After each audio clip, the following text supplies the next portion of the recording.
gets more and more professional here as the days go on. I swear to you. Is this even on? There we go. What's happening now? There. Okay, good. This needs to come back a bit.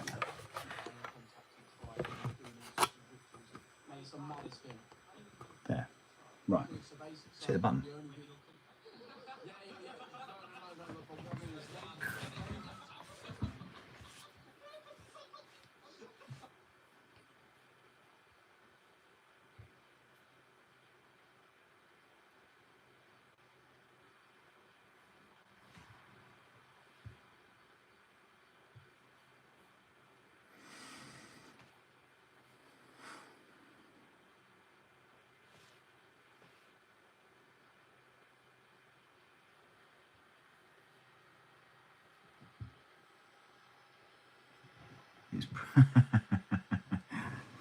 It's about to. I think it's about to. It's heating up. Look, here we go. It says it right here.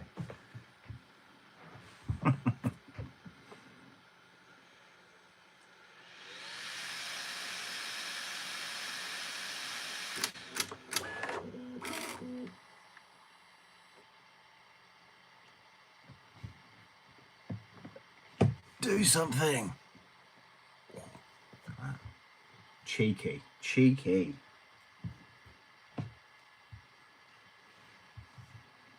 What's on the menu tonight? We're doing Ian from HueForge is Zebra. I don't know if you've seen his 3D Zebra. Looks pretty cool. What I will say though is, bizarrely, the more equipment that I end up buying for video production, the worse things seem to be. I've got kind of like a I can't even tell you what this phone is balanced on. It's balanced on, I'll tell you what it's balanced on. It's balanced on a, I might take a photo of it. It's balanced on an AMS light with a newer gripper on it, and then the phone is sort of balanced on top of it. I'll do a photo and put it on Twitter, I think. Yeah, look at that. I mean, I'll show you before I post it. So this is how professional things have got now. Yeah, AMS stand that goes into a little weird tripod-y thing, and then into the phone. So how did you get on with the gull? Okay, so I put a video up on that. If you want to see the seagull, there he is. Stephen, I've named him. Came out all right, actually. Quite good, quite good. There's a little video that I did, a little short. Pop him. Can't even see. This is the thing. I've got no space here. It's weird. So to my left, I thought maybe I'll set some stuff up and I'll have the other printer here, the little mini. But yeah, I don't know.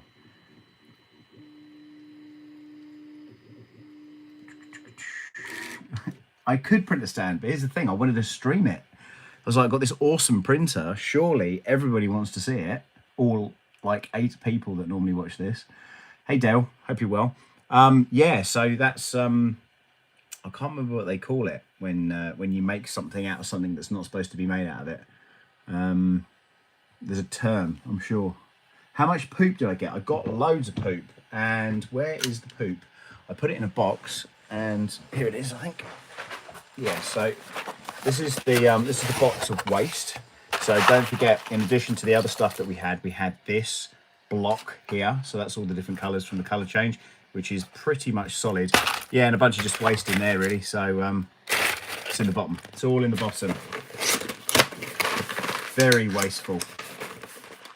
But I'm confident, I'm quietly confident that at some point soon, they're going to come out with some kind of machine to recycle this.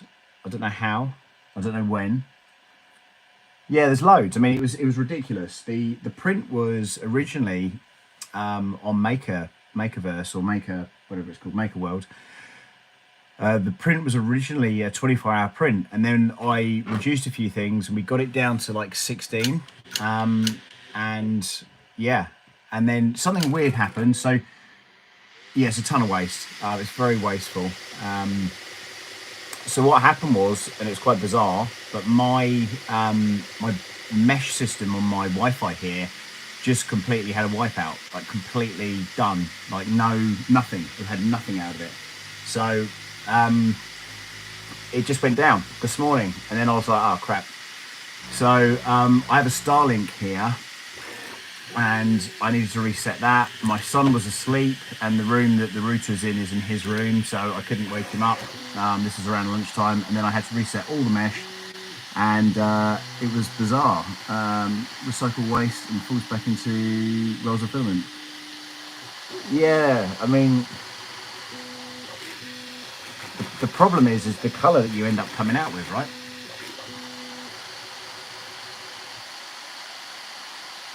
So yeah, so it's weird, but yeah, I just did a little short on the seagull, and that looks a little bit like. Let's have a look.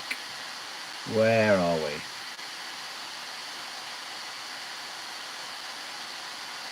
So that looks a bit like. As if by magic, he's done. If you didn't see my stream last night, I streamed this thing printing, which took something like 16 hours to print. 624 changes of colour, and there's Stephen, our seagull. Hello! And it was printed on the brand new Bambu Lab A1. Yeah, so annoyingly, when it went off, I thought we'd just crack on with it. It does. I'm really impressed with it. Really impressed.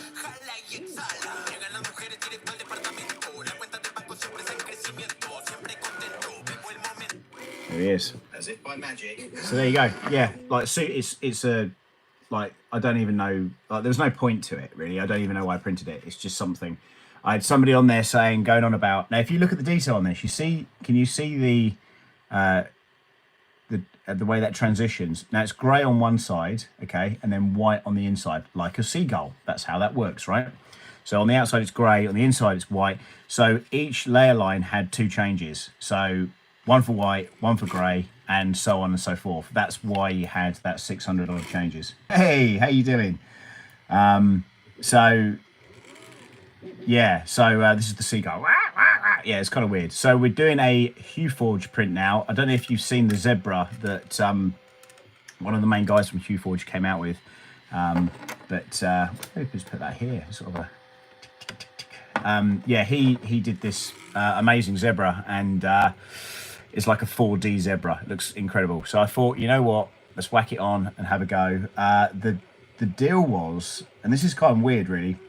I wanted to sort of do like a 7-8 hour print while I go to sleep, and then people can watch it at their leisure. But what I'm finding more and more is that people come on here and then they almost just want to have a chat. So this is a 3-hour print, or 2 hour and 30-minute print. So yeah, I'll just kind of let it rumble. And then maybe at some point soon I'll start just doing longer streams.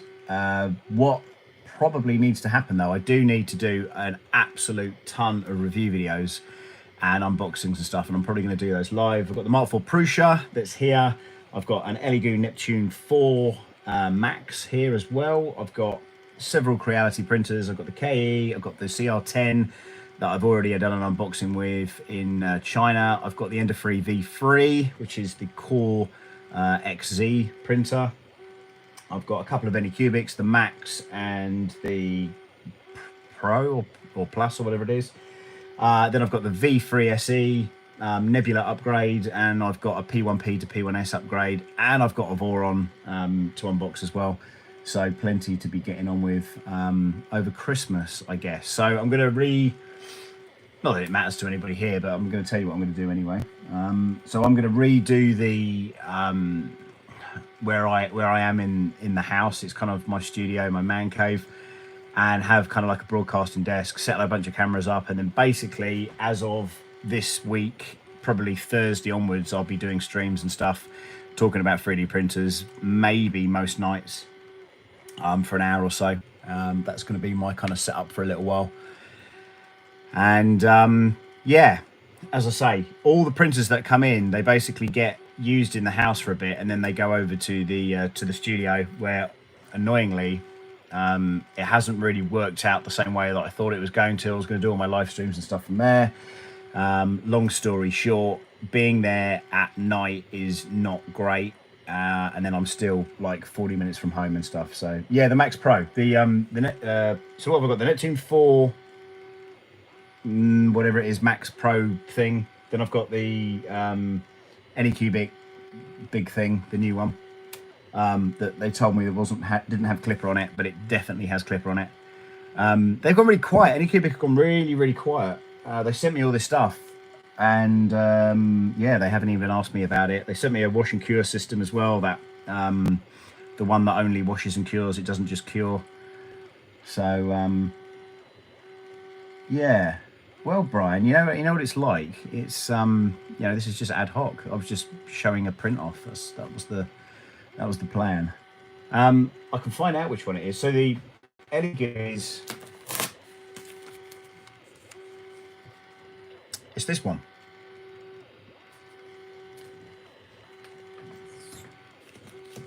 It's the one that Tripod's just got, and he hated it. So I'm gonna see what mine's like. But I'm excited about the Prusa. I know that sounds a bit weird, but I am, and yeah, I tell you what, man, honestly, the resin I've got in at the minute, I've got a couple of frozen machines in. I've got that colossal green one that they made, which I think is really cool. We're doing a new droid with that, and we're using a resin that's been co-produced with a company called Loctite, who do all the bolt securing and stuff. So yeah, so we're going to see what that's all about. This, by the way, the A1 has just before I started this print done an upgrade, and I don't know what the upgrade is for. It's a firmware upgrade, so I don't know what it was for. It didn't tell me. There was a scan that I could have done, but it's actually sounding a tiny bit quieter than it has done previously. So maybe that's something to do with it.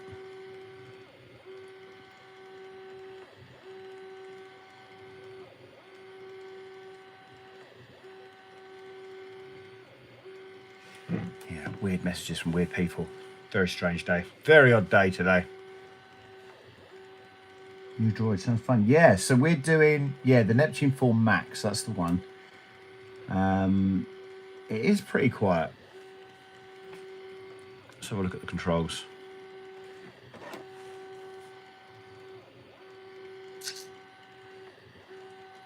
I mean, we can always start stepping stuff up.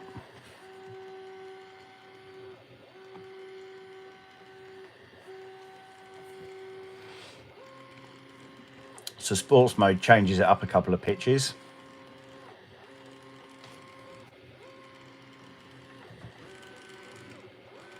It seems to be quieter.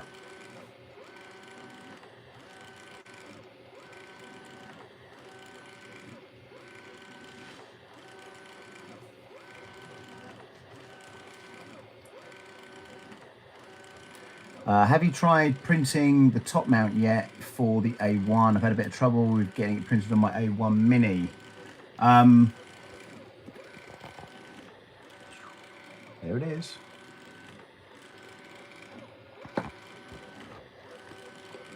Yeah, so what can I show you in here? So I can show you a few things, actually, because it's on this weird tripod thing.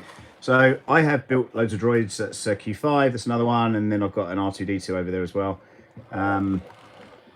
So yeah, that's kind of before doing 3D printing, or as well as doing 3D printing, that was my thing. So we're doing we're doing Rex from the droid show, Star Tours show.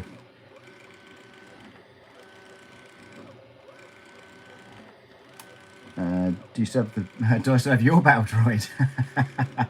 I still have the battle droid. Let me try and find the one that I'm going to do. In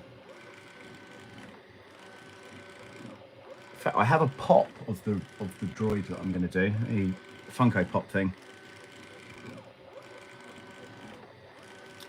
So it's DJ Rex from Star Wars, if you've seen that, and I'll show you he's on the Star Tours thing. Let's grab a picture. Picture isn't great, I'll be honest, but he looks a little bit like this, and the way that works. So the head here is going to be all resin printed, and it's got a microphone for a mouth, and there's a few sides, and it's fully animated as well. So there's servos in the head, the front plate, the blast shield that's here kind of moves up and down and stuff, and then the head moves around. Of course, the whole droid moves as well, which is pretty cool. Oh really? I've got to get out there, man. I haven't been out. My local one, of course, is Paris, which is just dreadful. What's this? What is this?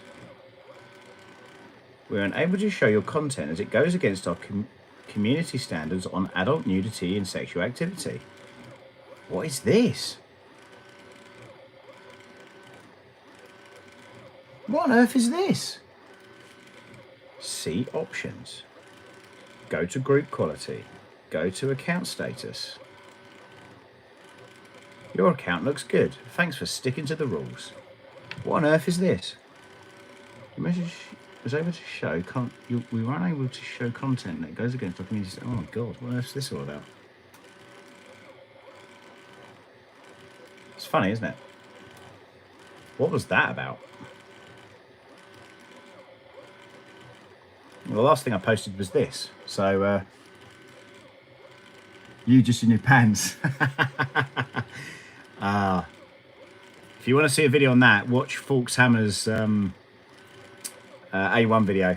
That is highly amusing, as the camera just caught him with no pants. We've determined your message follows.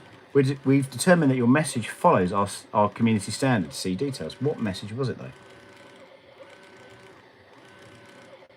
Okay. I don't understand why. Maybe someone's reported me for something.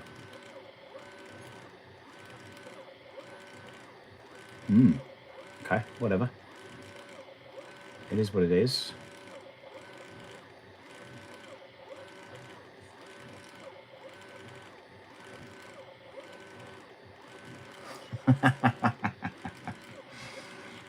Fox Hammer's a good dude. He's a bit of a legend. I accidentally on purpose caught him, not with his pants down. I caught him very quickly with he was getting scanned, and I disturbed him just for a minute just to say hi. He was a super nice guy. If you would please check your message, done that. What was that all about? I don't know. Weird. What was I doing? Oh yes, taking to X.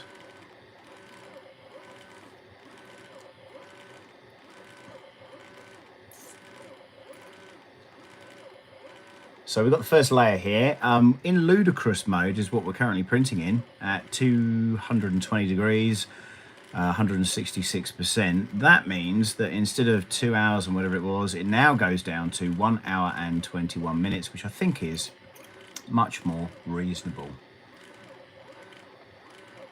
So if you're tuning in for the first time and wondering what this is, so HueForge is a process where the transicity on filament, when you put one layer down, you can see some of the stuff that's underneath it, and they basically color grade. So by using some quite clever software, which is HueForge, they're able to kind of layer upon layer these things. So it starts off typically for a lot of these prints with black, which is your background, and then after a few layers of that, they then sort of do little bits on it, so standout bits that will constantly be there, and then the next layer might be a completely different color. So normally you get 2 or 3 layers of this, and then you get a layer of gray, and then you get finally like a layer of white, and it will just kind of go through the motions on how many layers it will need, etc, etc. But you can do this. It doesn't have to be an AMS, and this was something that was pointed out yesterday. It doesn't have to be a full color. What you can do, if you have a Prusa, for instance, and you're using Prusa slicer, all you need to do on the right hand side is just select on the bar what level you want to go up to, and then you can just do a manual color change. I mean, the beauty of this machine, of course, is that you don't have to do the manual element. It does it all for you. So, and that's what kind of makes it unique, I guess. Yeah, exactly. But on some of the things, I can't show you the Bugman thing because it's actually fallen down the back of something here. I might be able to. Let me see if I can get it. No chance. Absolutely no chance in getting that. But yeah, you would see that, and you can see some of the way that the translucent elements have worked on it. Pardon me.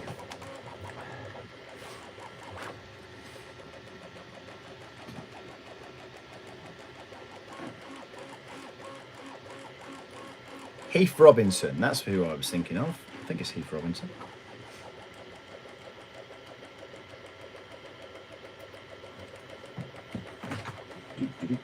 Right, let me just double check that.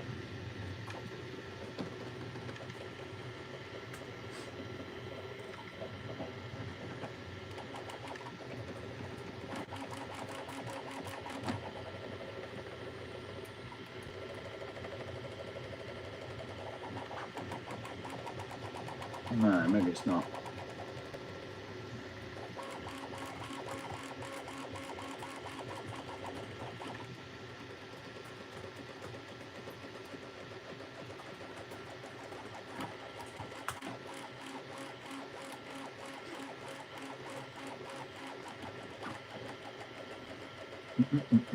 Hey there, hey there, hey there. Mr. Phil, hope you're well.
See if I can do this. All good in the hood. All good in the hood. See if I can link this. Me waffling on in the background.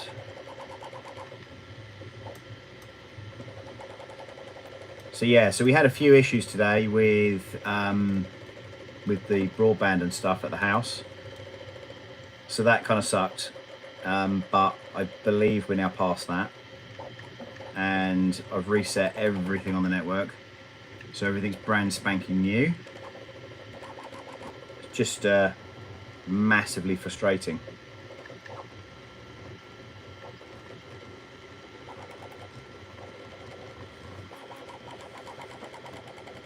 I think so, yeah, like an hour and 17 minutes this one is. This was like a 16-hour print, and again, grey wings, white undercarriage. It's a nice. I don't even know why I printed it. It's just the most ridiculous thing. If it's only an hour and 15 minutes, I can stay on and probably waffle on for that amount of time. You might not be able to see here, but you might see it in the right light. You can start to see where. So this is a zebra, right? So that's the whole kind of point of this. You can start to see some of the lines and stuff that have been sort of left in the print.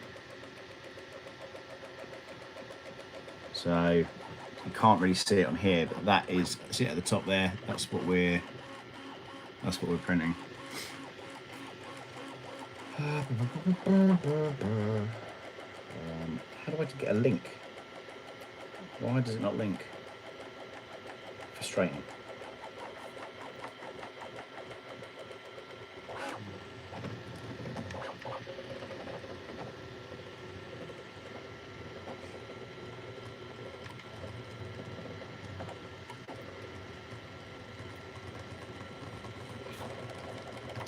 Need to step away for half an hour. We've got to see. All right, dude. No worries. Come on back, Brian. Good to hear from you. Good to see you on here. Yeah, it's a HueForge or HueForge. Again, these are just downloads from MakerWorld. This one was put together by Ian, who is one of the people behind the software, and this is something he published, and I liked it. I didn't realize he'd done it. I saw the print and I saw the profile and stuff, but I didn't realize it was him until I hit the button to upload.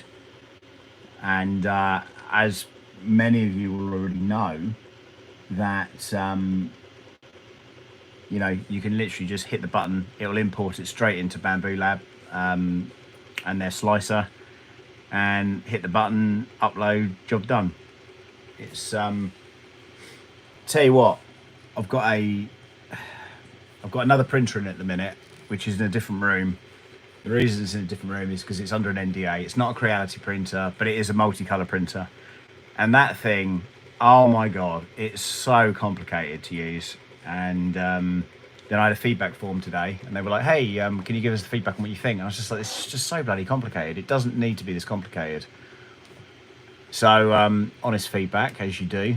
But it had some good features on it, but other than those features, I don't think it weighs in against, you know, Bambu and the AMS and stuff. It's not even in the same.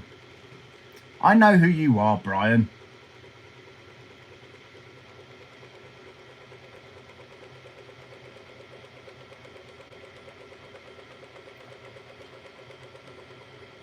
I was talking to Justin earlier. Justin's still here? We were talking Rocky Mountain. We were talking Death Racers. So good news coming, I think, from them very, very soon. And we're talking new Death Racers. We're talking what's coming next. So interesting times are going to be ahead, I think, on that project. So this is the problem, you see, when you have all these names. And it is a weird problem to have, actually, especially when you meet somebody for the first time and they're like, oh, I'm this guy. And you're like, who? And then they give you their handle and you're like, oh, right, okay. Weird.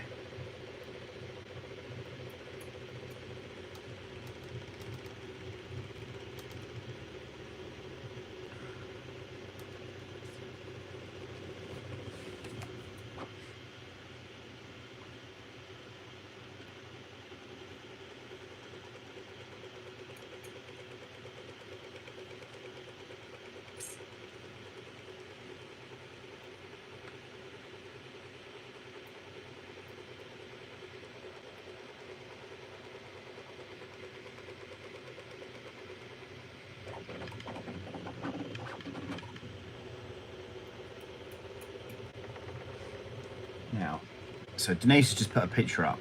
If you want me to sing the praises for your filament, I think that filament is Anycubic.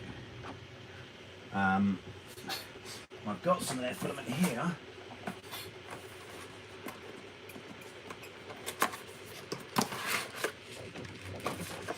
Well, maybe it's not. Looks like it. Very odd.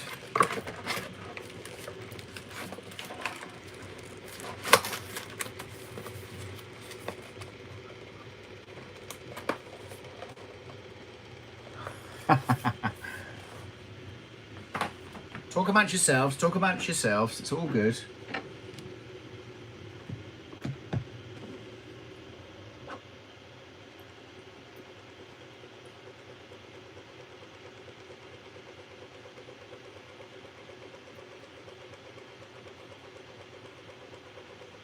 So this is going to be boring for this part, of course, because we're just doing this black.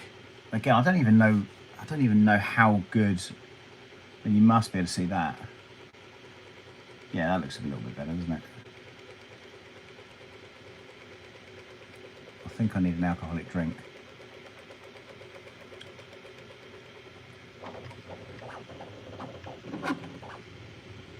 Yeah, I think it's time for an alcoholic. I'll be back in 2 minutes. I'm just going to go and get something to drink.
And we're back in the room. We're back. We are back. We are back in the room.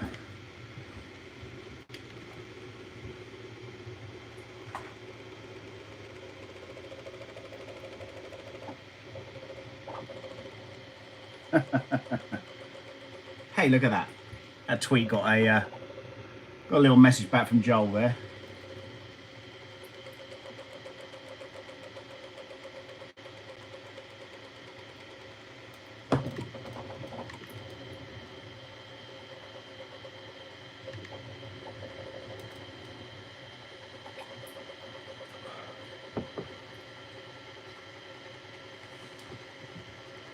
So we're 24% into this already, which is kind of crazy.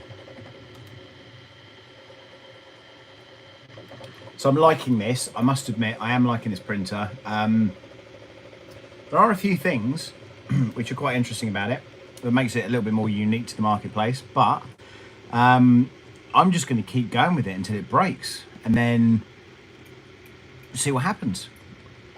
I'm just going to keep printing every day, just going to keep smashing it out, see what happens, and yeah, we'll just see what comes, see what breaks first. So in the corner, which you can't see because I've zoomed in, but on the A series you have this thing called an assistant, which is if you get any problems with it, if anything needs lubricating, if a belt is loose or whatever, when it measures all that stuff, this is where it's going to come out.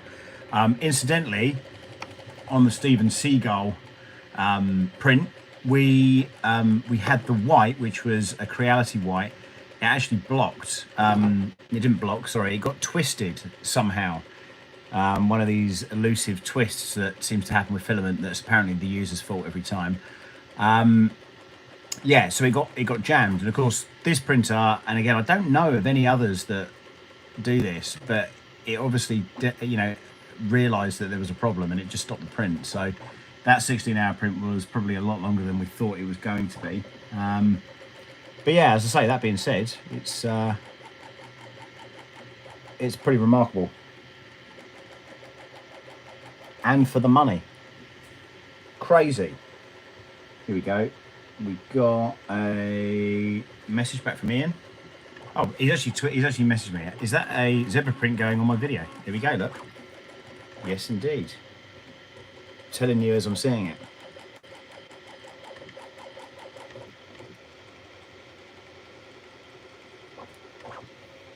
Let's tell him it's live.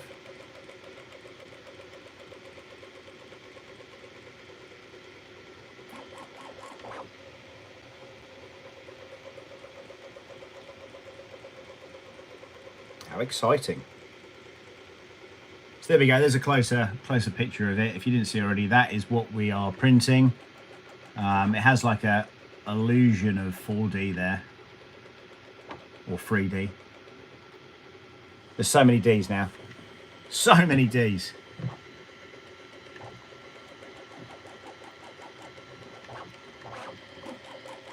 Yeah, Ian's a good guy, so check them out. I'll put some links in the description in a little bit. Hi, Zombie Hunter, how's it going? Hey, Stephen. Lair X Lair, hope you're well. So as you can see, you can start to see some of the zebra stripes here, how that's sort of embellishing into the plate now. It's cool. Again, I really wish I hadn't dropped that other plate, and if I start moving stuff about, actually I'm going to try and move it about anyway, see what happens. Let's see if we can get in there, get that plug out. There we go.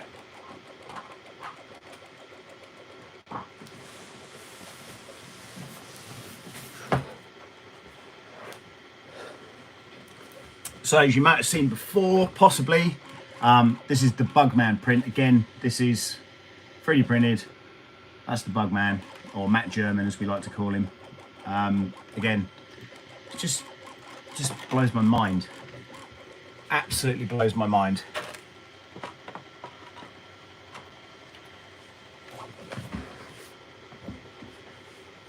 Again, if you're always think, I read something earlier that someone was saying, oh, you know, I've got all these 3D printers and I never make any gifts, and I should make some gifts for Christmas. And I think that's a brilliant idea, but it's a great idea when you forget about it, but I guess there's always next Christmas.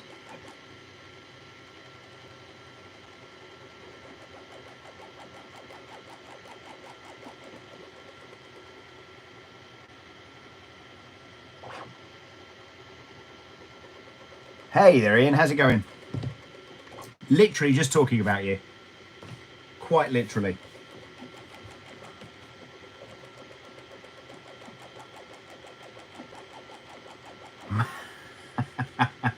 Someone getting excited for Matt German. That is a first. I'm sure he will massively appreciate that.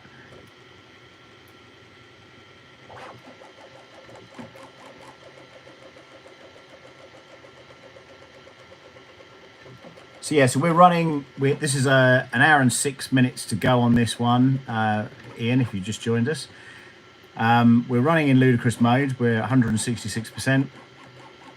The light is on. I would normally, if I'm running this slightly fast, I normally up the temperature ever so slightly by like 5 degrees, but it doesn't seem to make a lot of difference. Do you think there will be any issues with long prints and exposed filaments? My workshop can get quite damp sometimes and always do dry boxes. No. Well, you're thinking like on the bed? You're thinking like a... I don't think so. I wouldn't say so. I think the moisture, don't forget, heat rises, right? So any kind of moisture, I guess, will be from above, but heat will probably evaporate that and it'll push it away. I don't think it will be getting into the print that way. If you're thinking about, I saw a really interesting, actually Creality did this really interesting experiment with their filament. They weighed it straight out of the box, and it was like 1.something 22 kilos, and then they weighed it again after it being exposed to the elements for like a few days, and it was vastly more with the water content inside of it. So that was just surprising. Okay. No ripping. It's all sounding good. So the filament getting damp. I mean, yeah. I mean, I would. So are you thinking on this particular machine, or are you thinking on a different machine?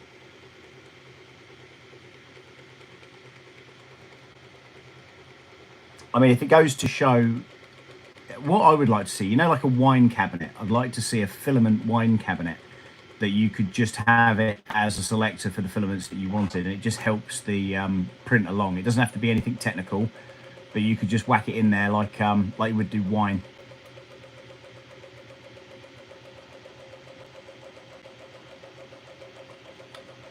I don't think so. No, I don't think you're going to have any issues with that. As I say, if you're running dry boxes and stuff anyway, if I had this printer in the garage, in my garage, or garage, depending on where you're at, I don't know. I mean, I ran Mark III Prusa's out there for years with no problems at all, and a lot of those were right next to the garage door and stuff. So the AMS system's closed. Yeah, I think you'll be all right, mate. I don't think you're going to have any issues. I think you might have issues when you get to things like nylons and stuff like that, where really the temperature is key on all elements.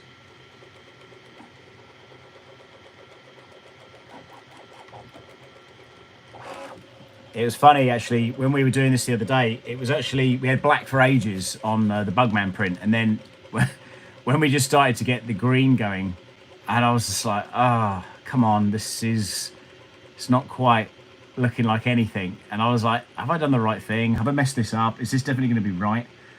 And yeah, in the end, it was fine. In fact, just talking about garages and stuff, originally, when I first started doing this, and I had a couple of Ender, no, not Ender, CR10 S5s, and they were in my shed, and we basically, like, I don't know, we put like radiator covers up inside of the shed to kind of try and insulate it and try and keep some of the heat in and the moisture out and stuff. But I ran that then in there for years, and then fortunately we moved, and the house I'm in now is hugely bigger than what I was in before.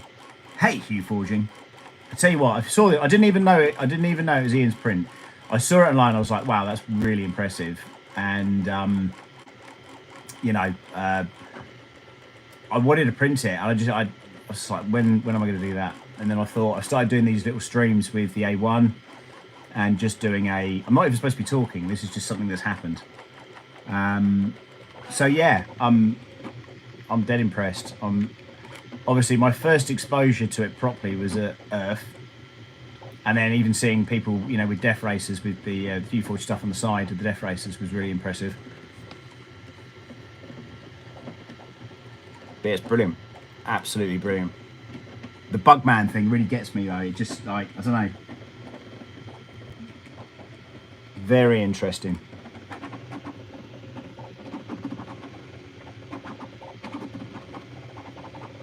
Again, these are all just downloads off of MakerWorld that you know, have been uploaded. I've not done anything myself, and I'm going to need to look into that at some point. And you know, that's if it runs on Mac and stuff. I'm sure it does.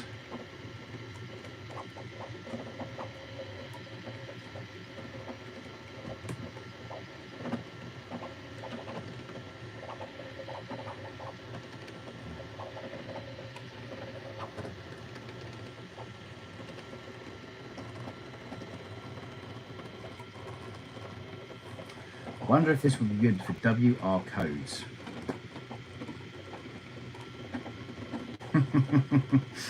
Uncle Jess, 3D printed adapters are coming up.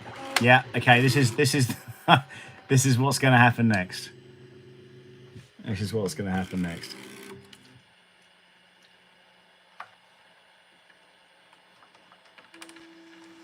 Right. Good news, everybody. We've got a color change.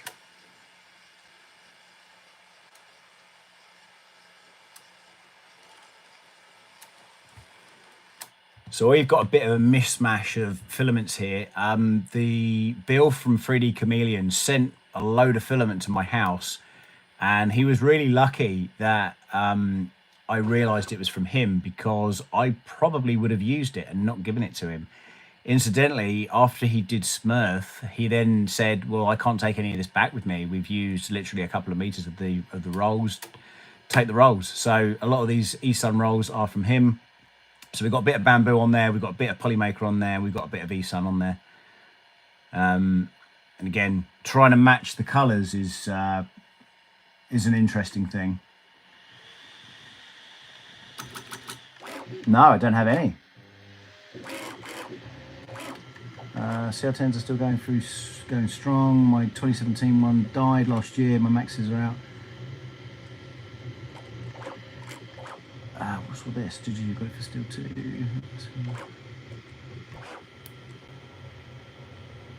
No, I don't. Somehow it's so HueForge just kind of passed me by. I'm not, you know, it's just the way it's gone down. I hope this is grey. Yeah, it is. Okay. Yeah, it kind of passed me by. I don't know why. I knew it was kind of a thing, but I just didn't. It didn't catch my eye at the time. But now it's sort of taking over, I think. Hey, this is starting to look the business now. Here we go.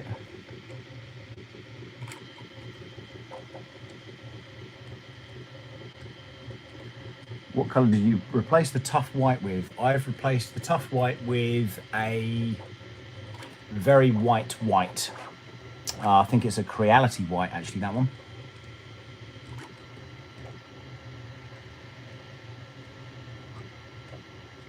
I think a lot of these prints are thin enough as well to be able to skin stuff with them.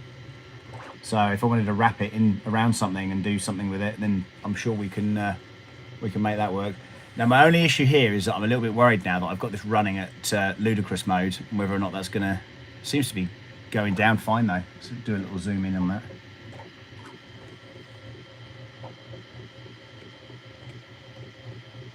Rough white is really milky, is it?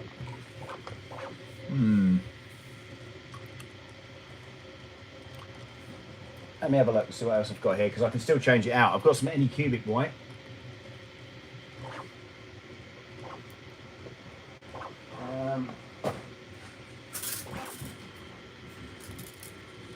So I think the Bambu white is not translucent enough, is it? That one, the basic one.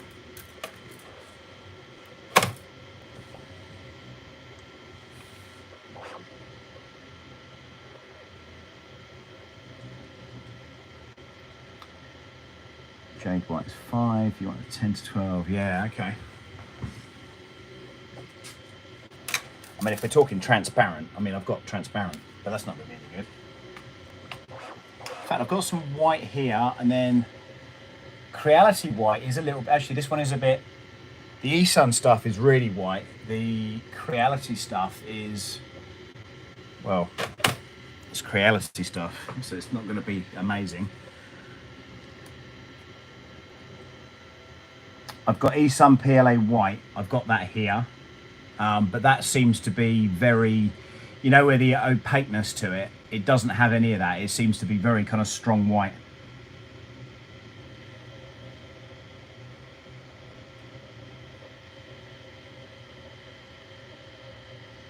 Oh, there he is, look, the man himself. I was literally, your ears must have been burning because I was literally dining out on the story of you being in your underpants. I find that hugely amusing, and fair play.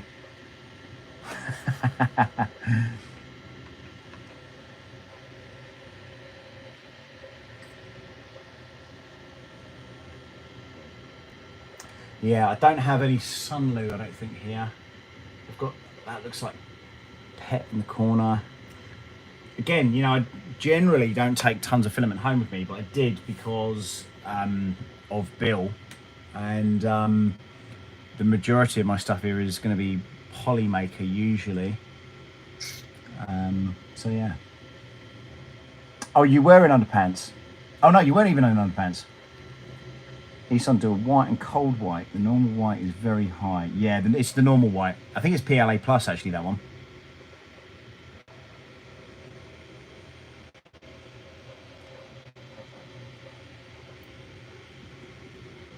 It's looking good though. Look at that. Yeah, I get where you're coming from. I understand the process. But again, you know, that's the weird thing right now about color coordinating stuff and making sure that you're getting the right type. And I noticed that certainly on the instructions of, you know, Maker World, what ones to go for. But I mean, Bugman came out okay, and I'm quite happy about that. Again, the grey here, I thought maybe I should have gone for a slightly darker grey, but we will see.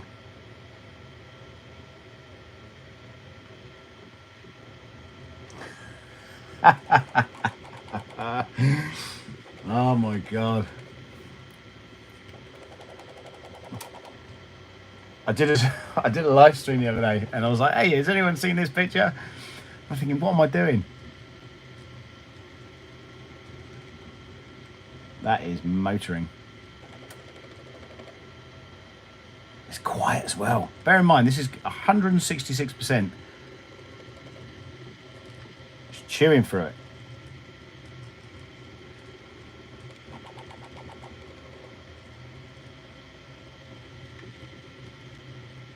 Amazing. Hey Kevin, how you doing, man?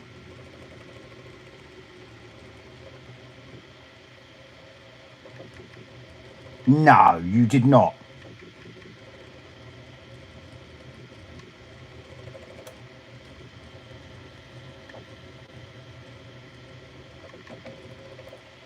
I will say YouTube has been really weird this week.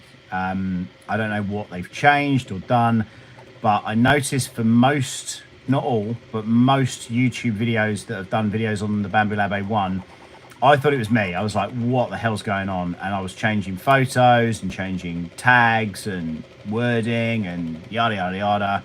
And it's only now just starting to trend back up again. But I thought I was dead. I thought that was the end of it. The numbers were down significantly, and I had no idea what the hell was going on.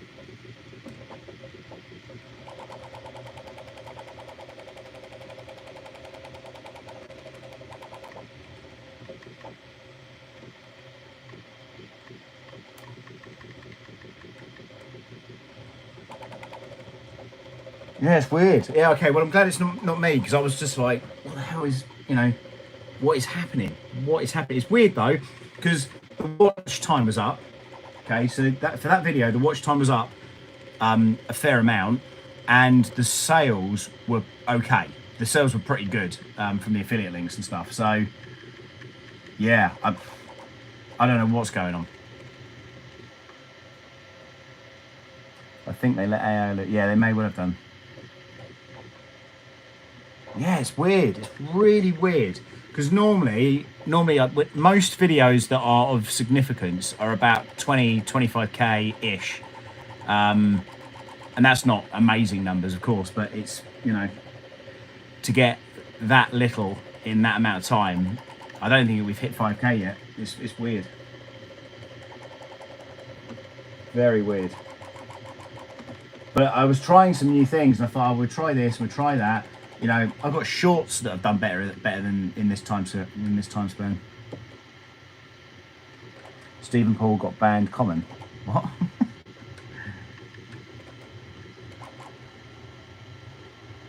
Might be. I don't know. Did you hear anything? It might not be for this call or this conversation. Did you hear anything more back from Bambu?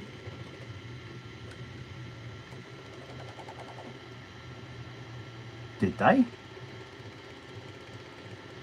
What for? Dare I ask?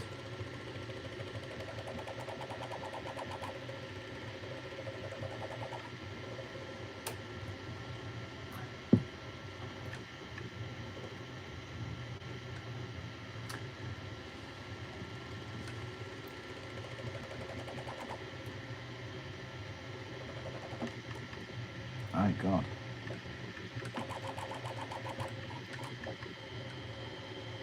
Okay.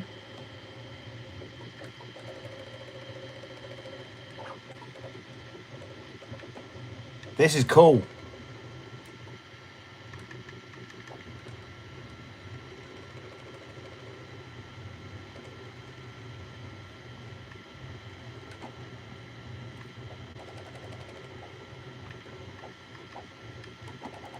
Yeah, short form is, I don't know. It's weird. And I don't, so at the minute, my problem is that I've got too much stuff to review, which is a good problem to have, and just not the time, unfortunately, to do it. So I'm going to be doing a bunch of lives, I think, the tail end of this week. Thursday onwards, I think, is what I'm going to be looking at. But yeah, there's about 11 products here, and I'm like, I've got no time to film it, and I'm just going to have to just do it there and then. Mistakes and everything, whatever happens. Yeah, there's a load of stuff about AI at the minute, and there's been a load of warnings. You can do this, you can't do that, you shouldn't do this. Don't use this thing in your videos. And again, it's who do you trust?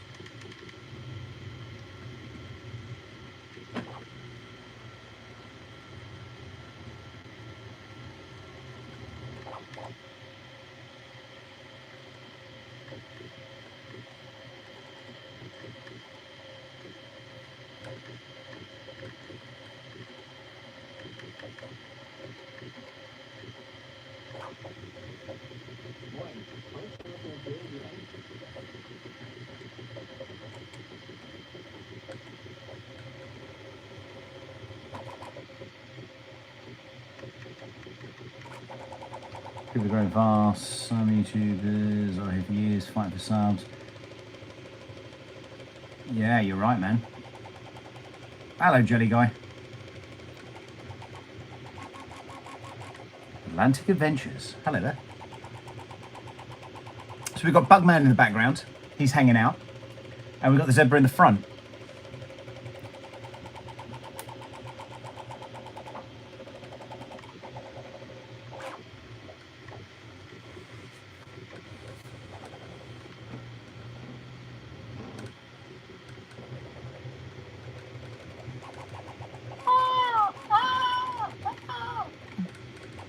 spicing things up with Stephen there. I'm good. It is the A1. The A1 Mini is to the left-hand side of it. I'm not printing anything on it at the moment. No real reason for that. I was actually going to do 2 HueForges on this. And then I thought, well, actually, maybe I'll do a poop catcher, because the big issue with this machine is that the poop needs somewhere to go. It needs an adequate draining situation. It needs a toilet. It needs some way of disposing of its assets. And, you know, of course, the P1P and the X1 Carbon, it don't do that very well. And exit at the back, which is nice. These ones, however, they just kind of just flick it like a booger out to the side, and while that might be be nice for some people and convenient for some people, it's not that convenient for me. I've got to be honest. So yeah, so I'm looking online to see what other people are doing, how they're doing it, and if there's something that's going to be good that I'm going to be able to catch this stuff with. Fortunately though, with this particular print, I should only need to do about 4 changes, so there's not going to be a whole load of poop. But of course, for Stephen here, 16-hour print, grey on the outside, white on the inside, on the wings. Lots of changes, 464 I think it was, or 62. So lots and lots.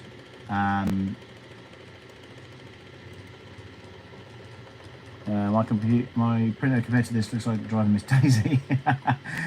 Just ordered the A1 too. Awesome, you're gonna love it. I think it's a great printer actually. For the money, it's insane. I had the P1P. I had the P1P. You had it. I wonder how YouTube and TT will respond to IG's desktop development. I don't know. It's a beautiful print.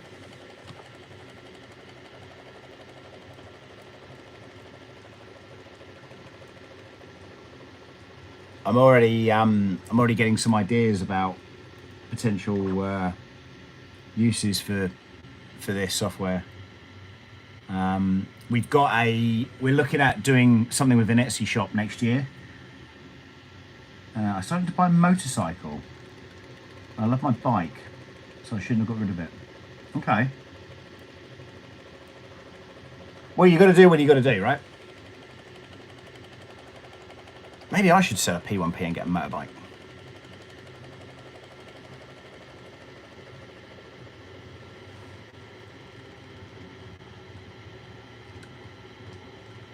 So Atlantic Adventures, you're on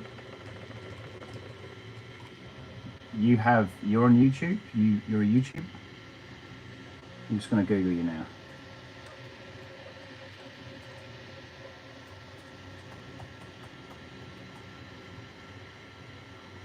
Here we go. You've got a new sub from me. Let's have a look.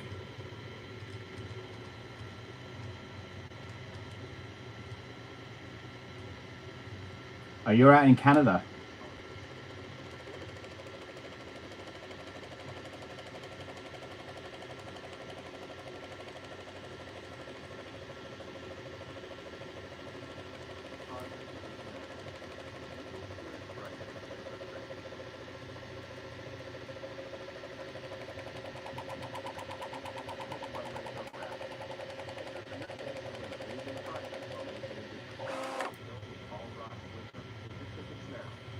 Or are you out in Canada? I'm really confused.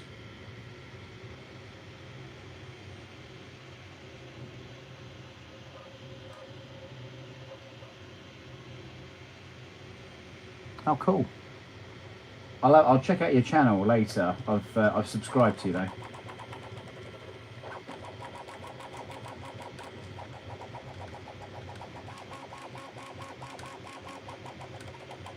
Nice.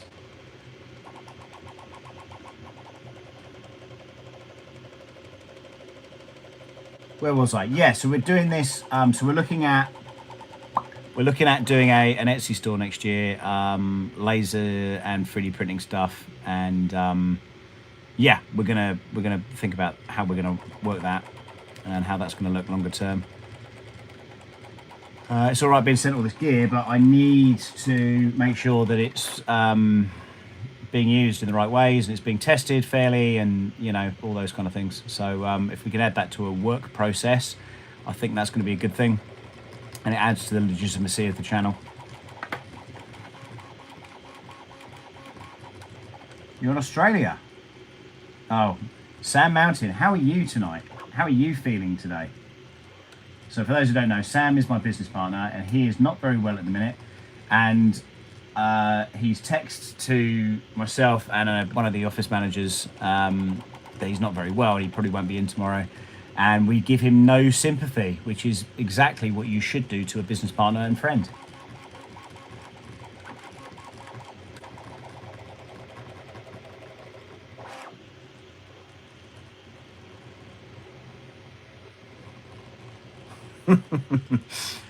It's the Top Gear and Jeremy Clarkson version of leaving people behind there. Oh, you'll be all right. Don't worry about it. I'll wear my t-shirt especially for you tomorrow.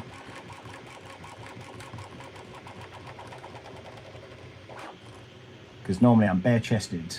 I've been sick all over the weekend. It's been a while. Oh no, that's awful. Yeah, I was sick a little while back. Got no sympathy from Sam there, by the way, when I was ill. So, you know. But the policy is if you're sick, don't come in.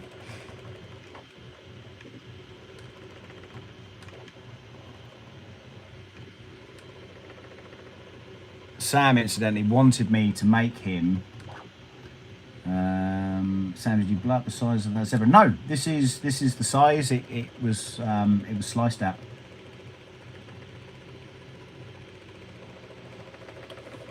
So Sam wanted one of these to be made for him, which are the 3D printed Ferris wheels that was done on this. I've got one of these that keeps sticking, just on this side here. This keeps sticking, but that's the Ferris wheel, which is pretty cool. Again, printed on this.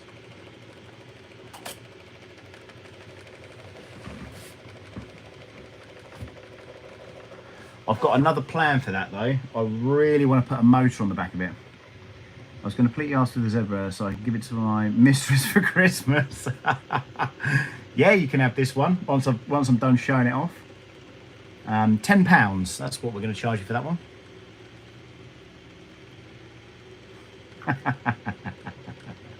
Are you watching me on the big TV, Sam?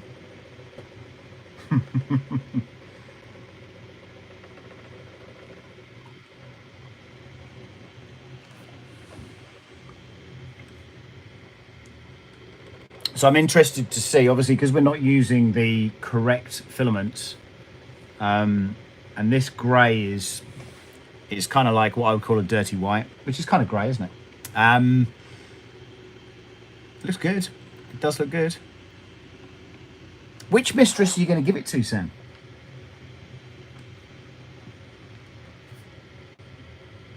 Oh, you're on the toilet, are you? Bless him. Just before Christmas. You're like Tiny Tim, just before Christmas. I mean, these streams tend to be quite weird, don't they, really? We're, you know, I'm not supposed to even be talking, and all of a sudden, here we are. How long have we got left? We are at 50%, halfway through, 46 minutes to go.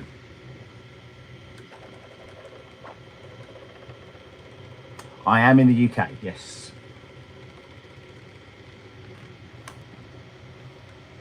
Yeah, it confuses the issue. 2 Sams in the office. A little while back, we had 3 Sams in an office, a Pam and a Dan. So, just adds to the allure.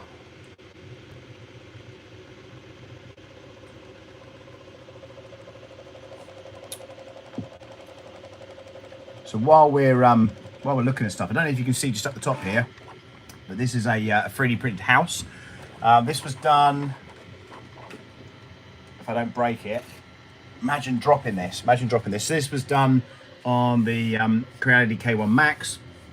and it's a PA1 print, and you can put a plug inside of this and a light, and everything lights up. All the windows light up. So I thought that was kind of cool. Again, that's the sort of thing. See, with the windows and stuff, I reckon you could do something quite interesting with the HueForge element.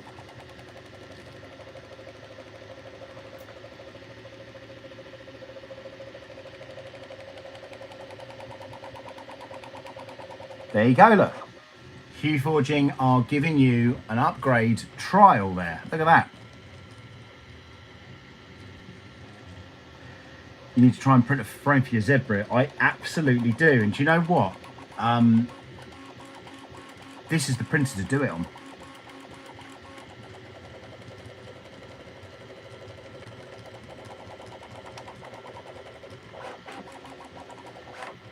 It's good for everyone. Hey, look at that. I'll write that down. I'll log in and write that down.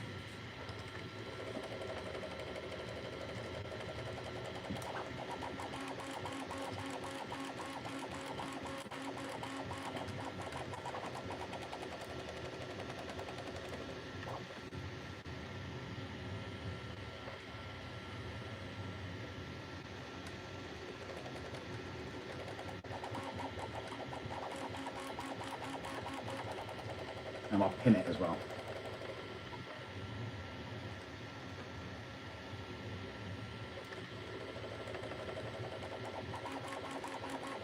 I'll make a little note of it. Still yet to use it. Anyone can upgrade the tiers at the current price. The previous tier as a discount. Lots of love there. Thank you, dude. Appreciate that.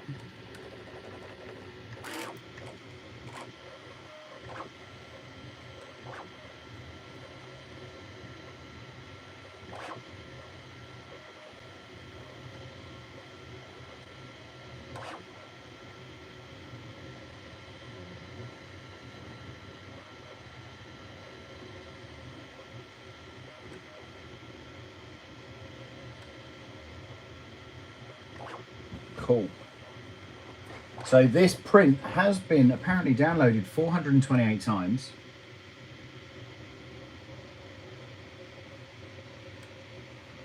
And again, it goes on to the transmission distances. It gives you all that key information.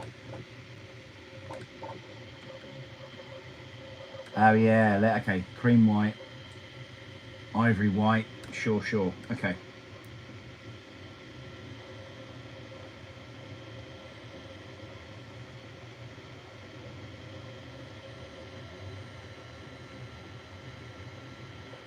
Cool.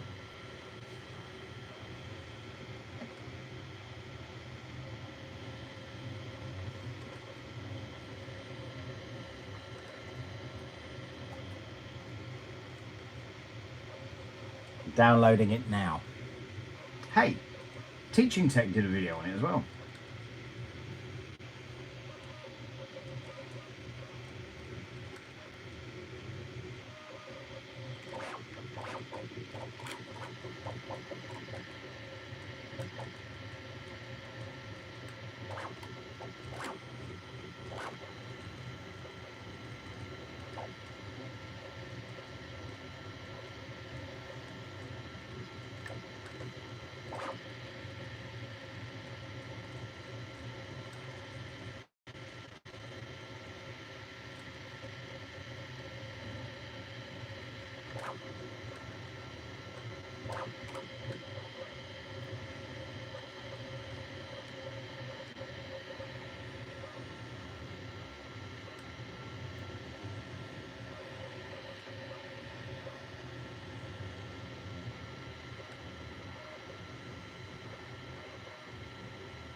Yeah, Michael's a bit of a dude, bit of a cool dude. Got a lot of time for Michael. He's a bit of a legend.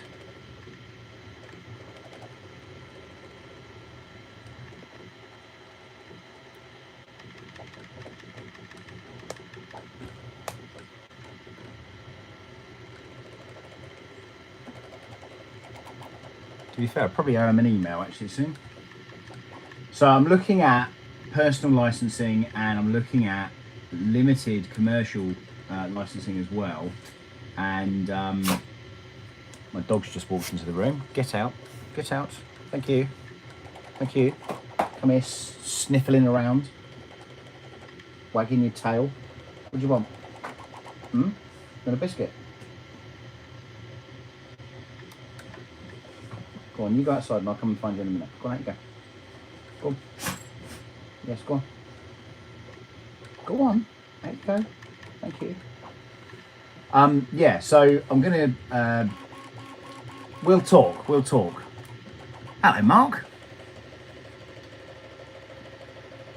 Right, what's this? There's still some of my level 1 videos I watched before getting my E3 Pro. I really should get a HueForge to play with and then see what we can do in education with it. Mark's here. Sam who? Which one? There's several of us here now. Hope you're well, zombie. Miss you, dude. Hopefully we'll see you at Rocky Mountain.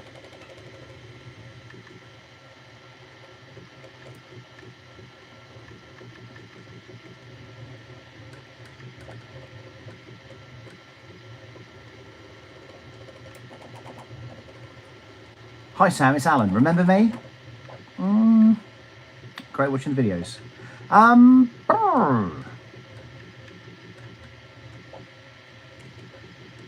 Alan. Which Alan? I recognise the name, not the Alan name, but I recognise the. I don't do too much at work. Bought a license and it's awesome. Fair warning: make sure you want all the filaments.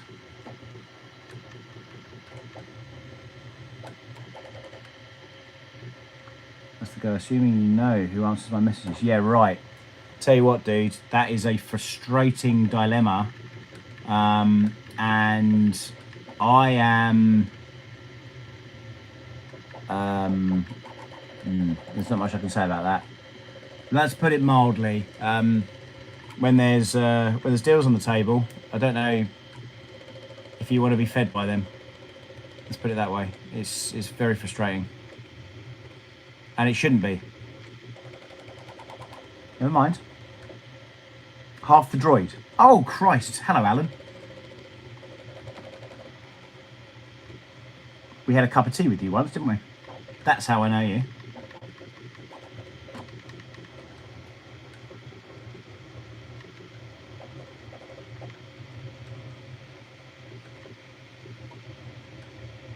Yes, we'll leave it there, zombie. But a lot of this is about hedging your bets, unfortunately. There's some quite there's some quite fractious things going on, as I'm sure you're aware of other things, but I'm aware of other things as well. But yes, it's very frustrating on that front when people are reaching out saying, "Well, when's this happening?" And I'm going, "Well, I don't know. I'm really sorry."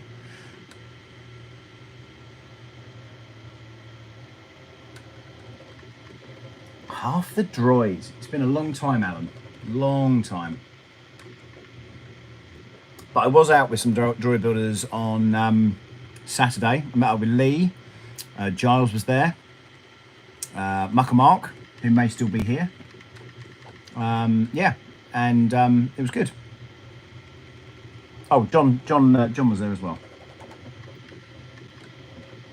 Hi there, do you finish building the Ferris wheel for the A1 video? Can I have a look? Yes, you can indeed. I did just show it actually. Ferris wheel was here. And if you watch the video, you'll see you'll see me finish it in the video as well. And you might not see it until the very end. So if you go to the video and watch the very last part of it, you'll see and you'll hear the Bambu Lab song that I knocked up.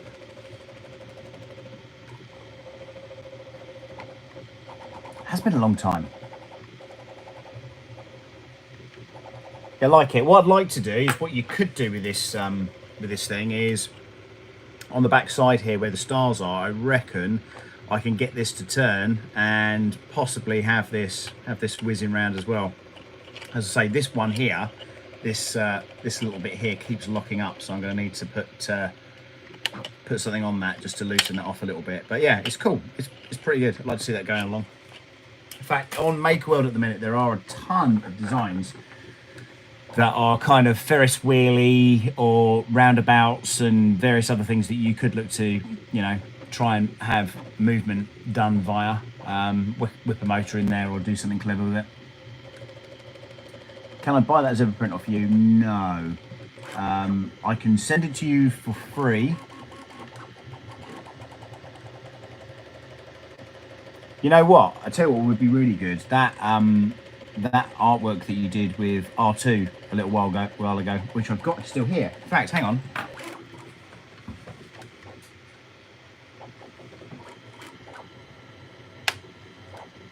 No, it's not where I thought it was. I thought it was going to be in my little hiding place here where I keep a lot of my things, but it's actually somewhere else. But yeah, that could work.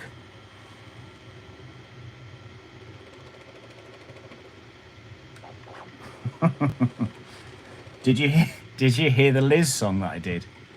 She only got part of it because I was a bit embarrassed.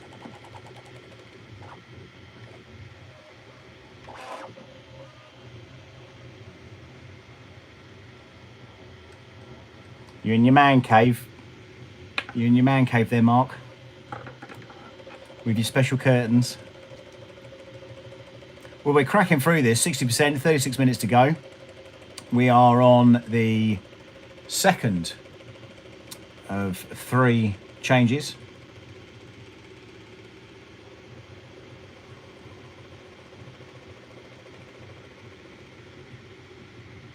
It's motoring along. On Facebook, I'll play for you. Yeah, no worries. Okay, mate. Yeah, no worries. Okay, that sounds good to me. You can do something with that.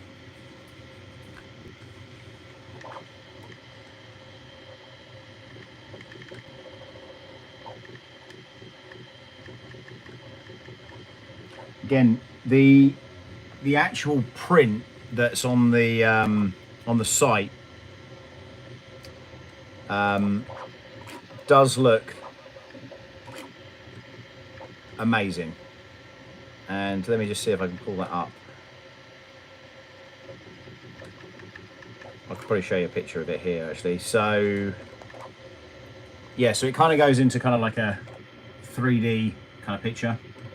That's kind of the idea, but that will very much depend on how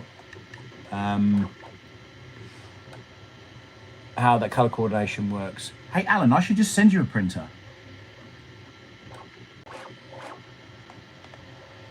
Ping me a message, Alan. Let's send you a printer. Let's just send you a printer.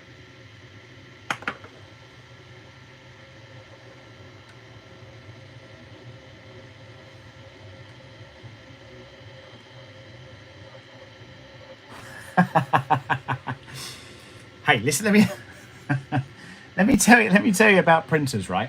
Sometimes it is quite difficult to just give them away. And I don't mean that in a, you know, like being a dick about it. It is quite difficult.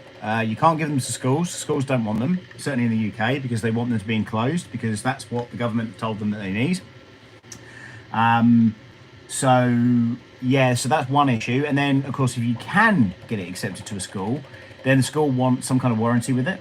And of course, a lot of the time I'm sent maybe printers that are prototype printers that, you know, may or may not be changed. Most things are changed. So the Bambu Lab A1 that you see here, I suspect there will be other elements inside of it that might not be from the machine that I was originally sent. You'll probably find that there were 100 of these made by somebody, probably by hand, and then the rest of them are probably made and machined in various ways. And you know, sometimes there are differences in quality and stuff. And then of course, when things go wrong or something doesn't work out, then who do you blame? So there is a little bit of a kickback there. Oh really? Okay, so there's you've got a few printers as well then, have you? Oh, he only has 5. No, I have a lot more than that.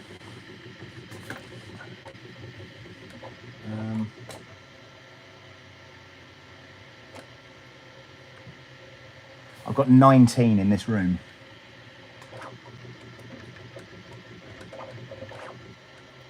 Which means there must be more than 80 at home, at the office. I'll have a printer. You've got to earn it though. You're not Alan, though, are you? If you were Alan, Alan can have a 3D printer. Christ.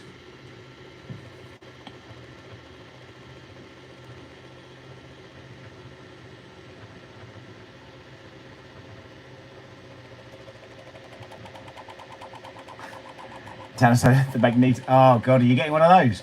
They don't work though, do they? Every time I've seen that guy with his bloody machine, it never works. It's never working. No, I think, Mark, I've got, there must be, I actually skipped a load of them. So my garage that I had, or I have, I had maybe 7 or 8 old machines in there that were like old Crealities. Not even like Enders, just like crap ones. They went in the skip. They were recycled. And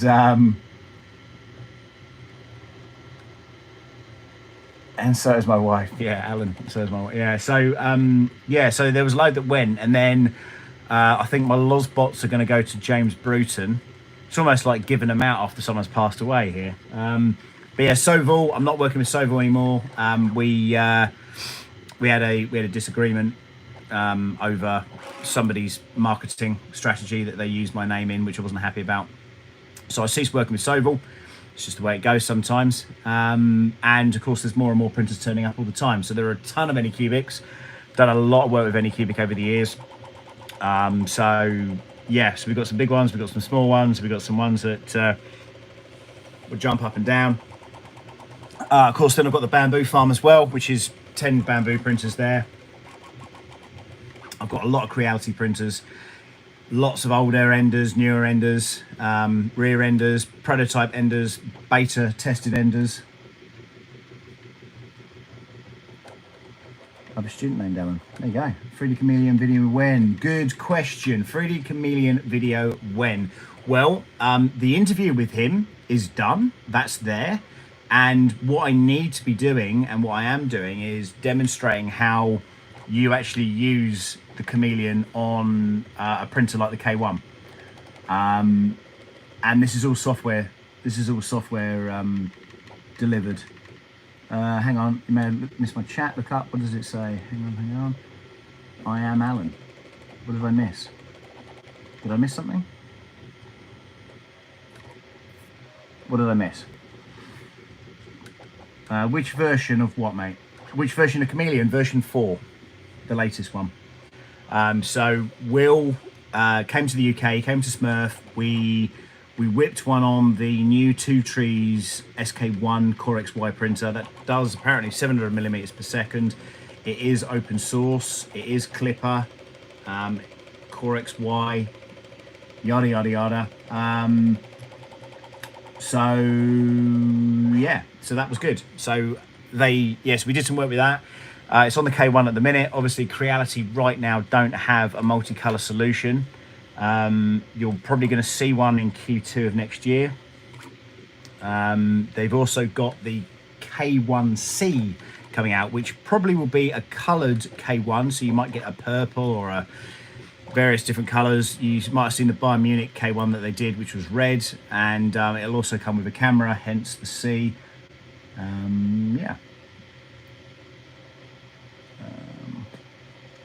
have to watch that. I haven't heard much good about the custom printer community. Interrupted. Oh god, there's lots of messages here. To recap, check you missed. I work with a school printer would be so much appreciated. Okay, cool. Well, don't worry, Alan. We can sort you out. Not a problem. I've known Alan for about 7 years, and that's how long I've been in 3D printing, and that's how long I've been droid building.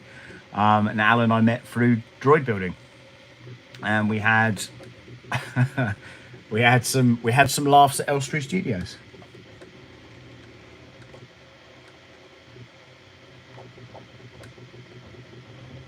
Very happy to help out schools. Daft Gollum as well. You know, obviously I can't ship you printers from the UK. It would be completely impractical. But again, like I say, there are some things coming up which are going to be amazing. I've got 2 contracts that are going to be coming up, which is going to mean that I'm going to be able to do some work with you. But again, until everything's sort of firmed up and stuff, you know, it's all kind of pie in the sky hearsay stuff, and I don't like saying that it's definitely going to happen, and then, you know, something bad happens and it doesn't happen. You never know what's going to come up in the pipeline, but certainly the intention is there.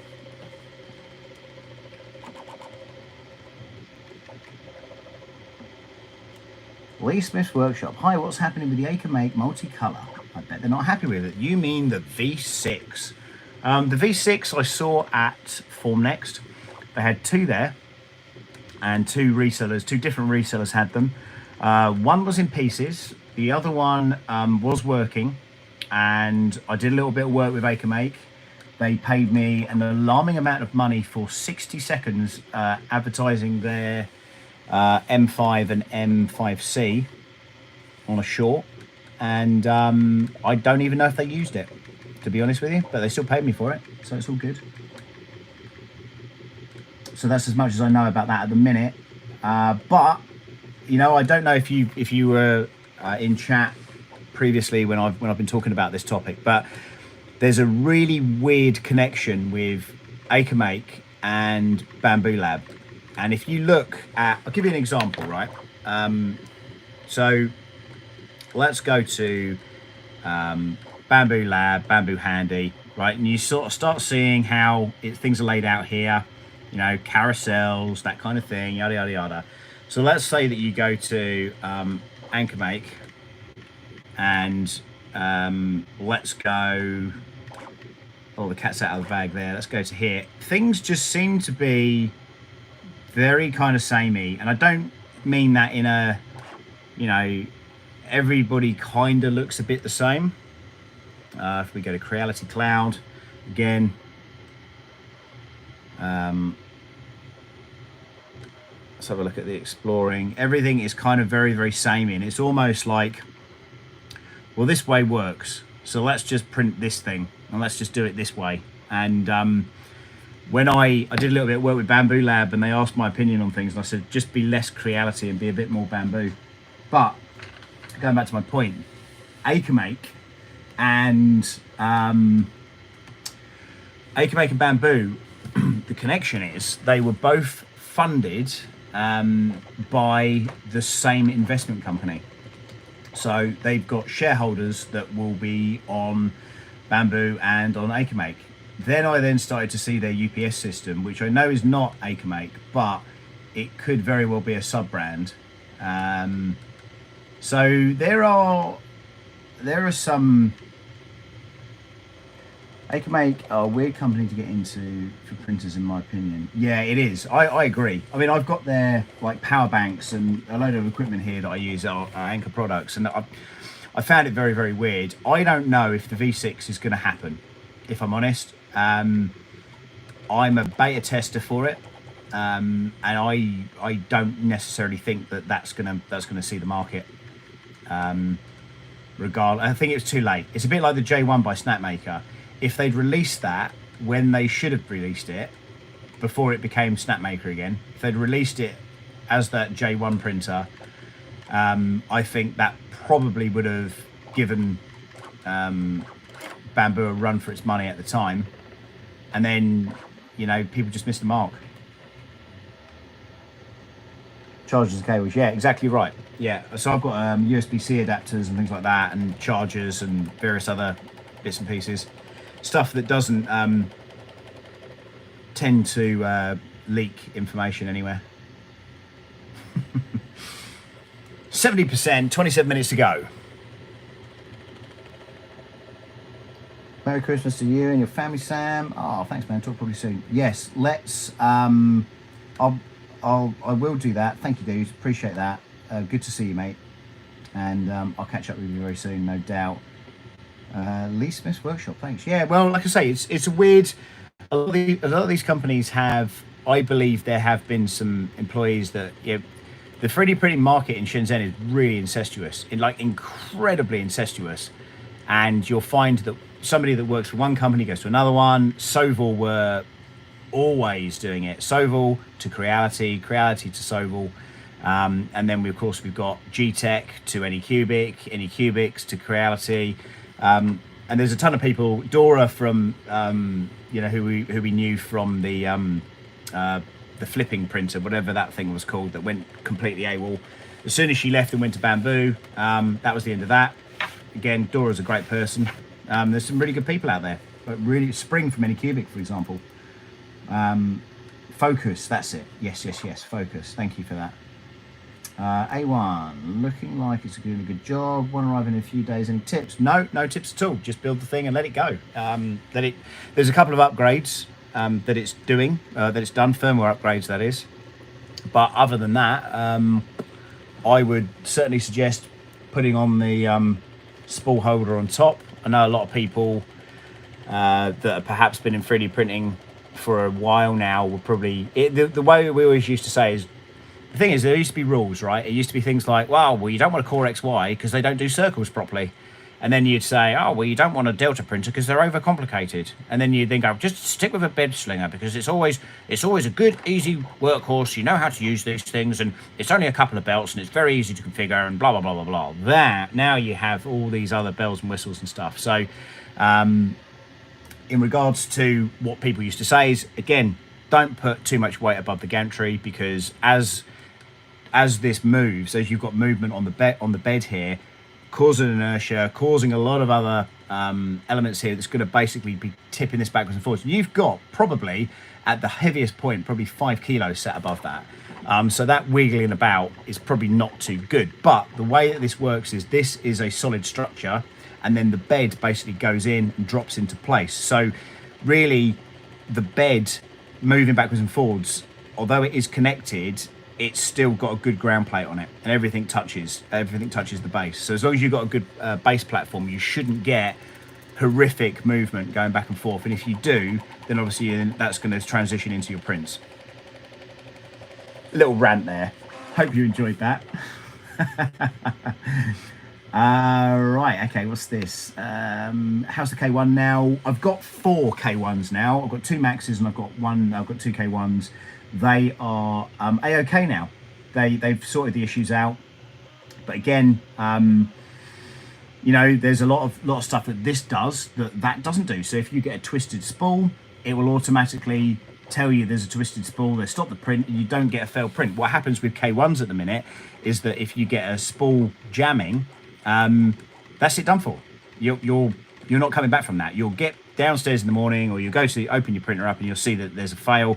It would only have half printed, whereas technology in this seemingly seems to be a hell of a lot better.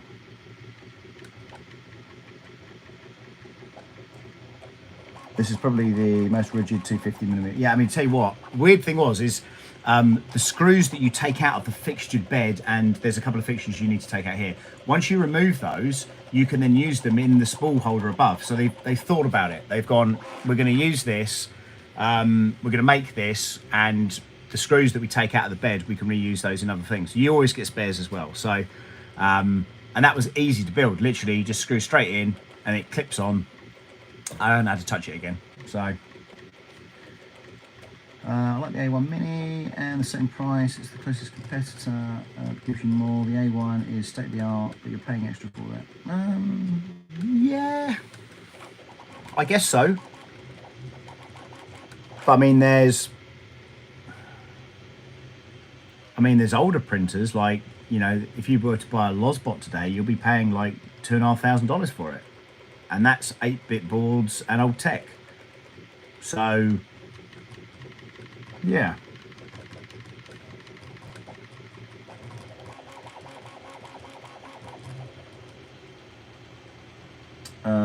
Thinking about getting a K1 next year. Yeah, do. Get one next year. Definitely. Give me a shout and I'll see if we can get a discount on it. I'm doing a lot of work with Creality at the moment. And I'll be completely honest, the reason that I'm doing work with Creality is because they're paying. So, got to pay a mortgage and stuff, right? There isn't much more that they can do for the increase in build volume. On what? It really isn't that much more for the increase. Oh, okay, I see what you mean. Yeah, I see what you mean. I think so. This is what I'm thinking. I think we've got the Mini, which is here, right? We've got the A1 standard, and I think next we're going to see a bigger version of this. I think maybe we'll see a 350, 320, maybe. I mean, the systems are ready to go for it, right? It just needs to be a little bit bigger. That's it. I don't think we're gonna. It's not rocket science. I'd like to see a Delta out of Bambu Lao. I think they do very well at that. I'm hoping to get some Core XY machines from the next year. Should be the KE soon. I've got the KE here, and I've got the V3 here, and I've got the CR10 here. That need to be unboxed. The V3 at the minute is still on beta firmware, but they're happy with the way things work. And my one is phenomenal. And let me see if I can. I've got a time lapse on here. I think it's a time lapse. I've got a video on here certainly. Yeah, I do. So hang on. So whoa. So yeah, there's loads of things on here that we printed with that, and this owl. There's a cookie cat owl that I printed on the V3 as well. Oh, we're doing another change. We're going to white now, so we're going to see how this kind of works out. Sam, random questions. What got you in? Hang on a minute. Considering co-releasing them, what size?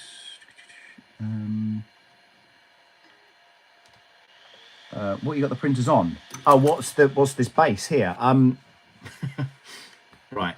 Okay. So this here is my desk under here, and then to the left hand side is normally the platform that I put the printers on. Okay, it's just like a square platform. I was going to stream basically both printers printing tonight, so you see this one and that one next to it. And for one reason or another, I just started talking, and we are 98 minutes into this stream.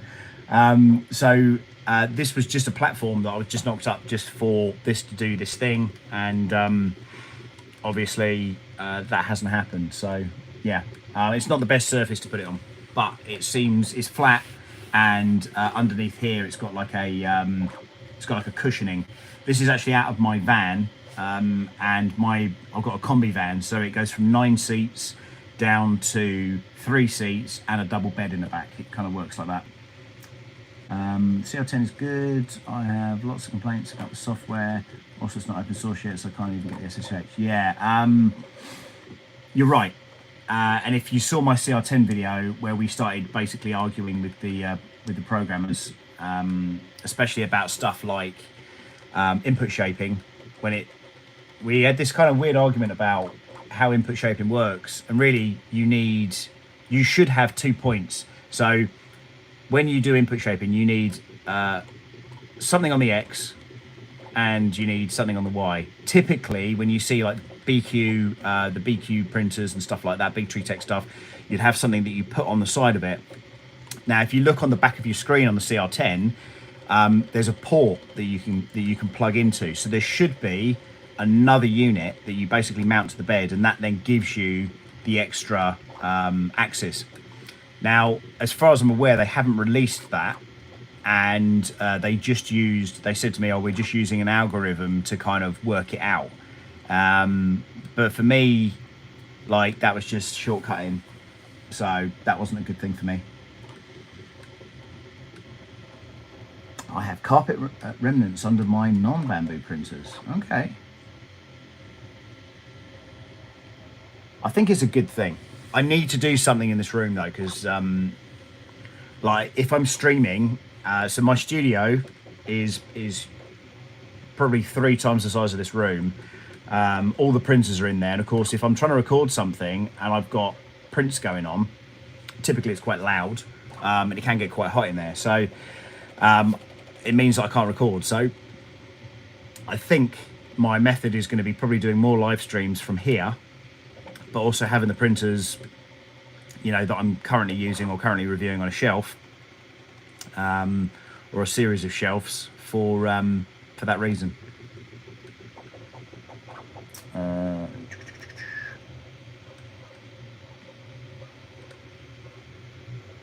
resonating the shelf.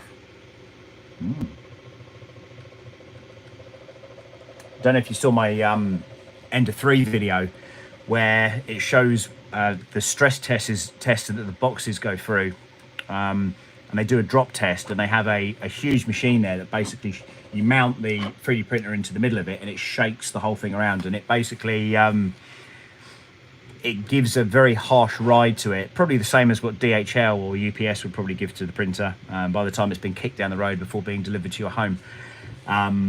So it gives you that kind of reassurance on that, and then it goes to a lab, and in the lab they then do a bunch of tests to make sure that nothing is actually wrong with the printer and what they can improve on. So the packaging is a big thing, which I thought was kind of interesting. The drop tests were quite cool. It's nice to think that they just spent all this time developing a printer, and then you basically just get to kick it around the floor.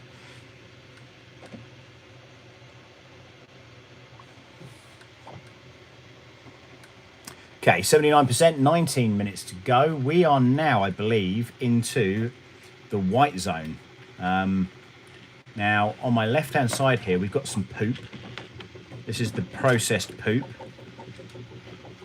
You can definitely tell there's a difference between the grey filament and the white. So that's the poop. That's the only poop that I'm probably going to get out of this printer on this print, which is good. Being that the last one... All right, dog, what do you need now? The last one for the seagull was this, including this wipe tower, which is solid, by the way. So, yeah.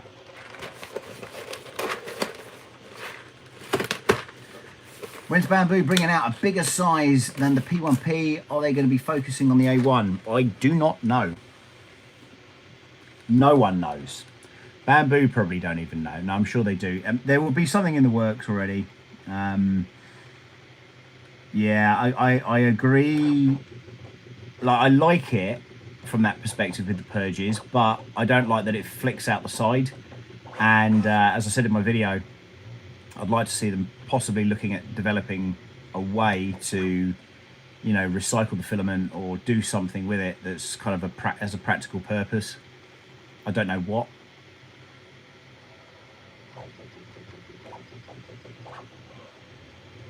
Yeah, it's like flicking a booger. That's the way I see it.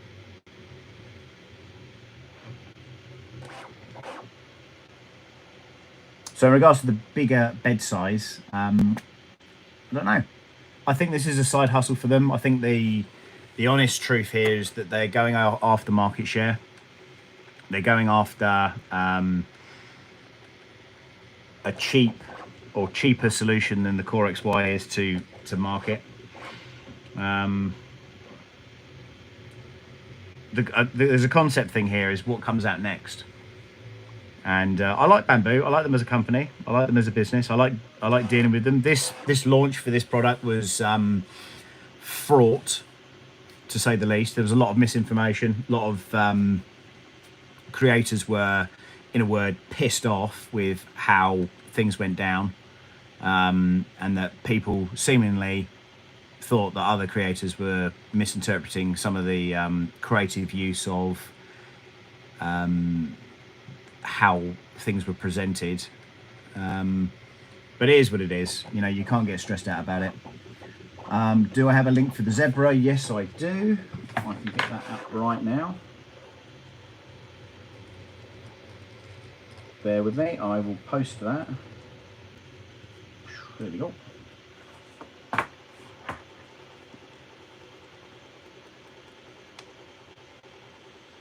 Yeah, so there was a lot of that, a lot of messages going back and forth with different creators. Is it because Joel did an early stream? Possibly. I didn't have a problem with that.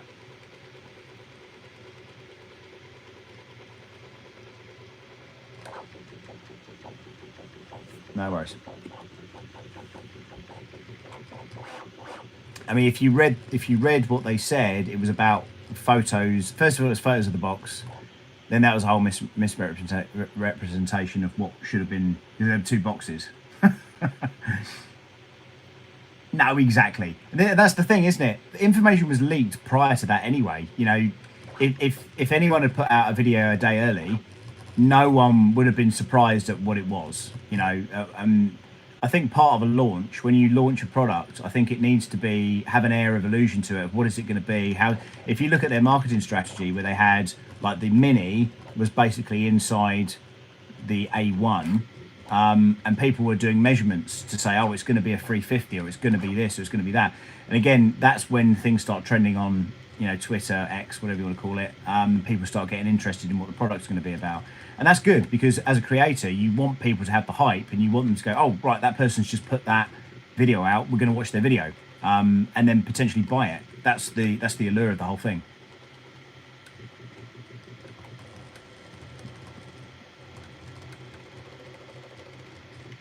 Interestingly enough, though, hello, Chris. You know, Joel didn't put his video out until the day after the release, so I don't think he was that bothered.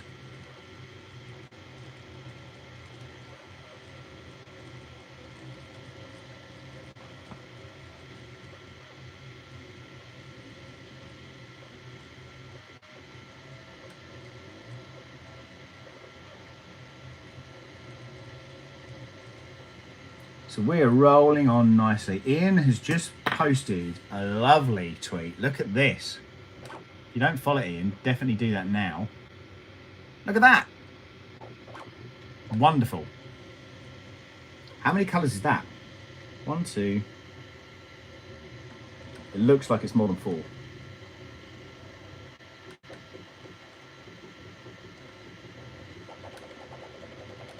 Beautiful.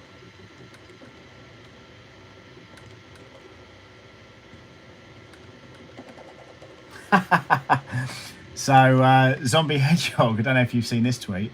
This is from our dear friend Denise. Dear Polymaker, I'm printing parts for Rick's Rocky Mountain Dragster today, since you haven't honoured the sponsorship from 3D Topia. Races in 11 weeks ago. I'm using this beautiful atomic filament. Yeah. Oh boy.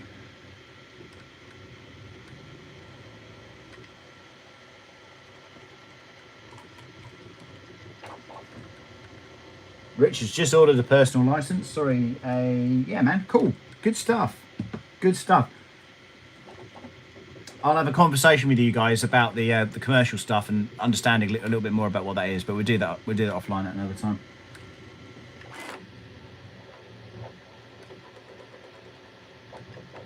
Denise is really good. Denise works for Tom's Hardware. So the reviews that you see on Tom's Hardware are generally either her and one other person. 6 colours. 6 colours. Okay. See, I think I've got a theory about this printer, okay? So on the side of the A1 and the A1 Mini, just down here, which I think it's just down here. It's on the back on this one, actually. So either way, on these, there are 2 ports, okay? So I think the strategy for the Bambu Lab and A1 is going to be that you're going to see next year an 8 colour coming out of this. I think that's going to be their next strategy, because why would you have 2 ports on something? Why would you do that if you weren't going to use the other port? It makes no sense. So I think this will be an 8, and then they'll transition that through, and then have a multi-selector on it. Guy the Jedi, how you doing? Okay, dude, no worries. You take care. Enjoy your dinner.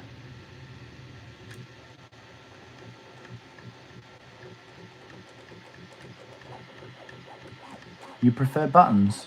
Oh, that's cute. That's cute, Austin.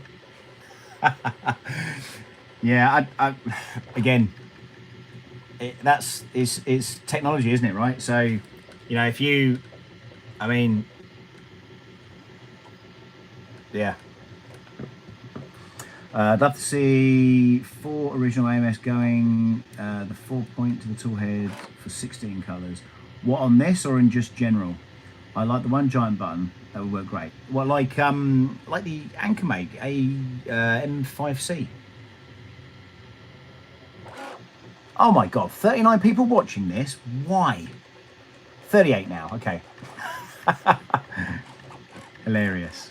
On the A1, yeah. I mean, I don't think we'll see that necessarily, but again, I don't know how all these bells and whistles necessarily work. But I would, I'd have a safe bet that that would take 8.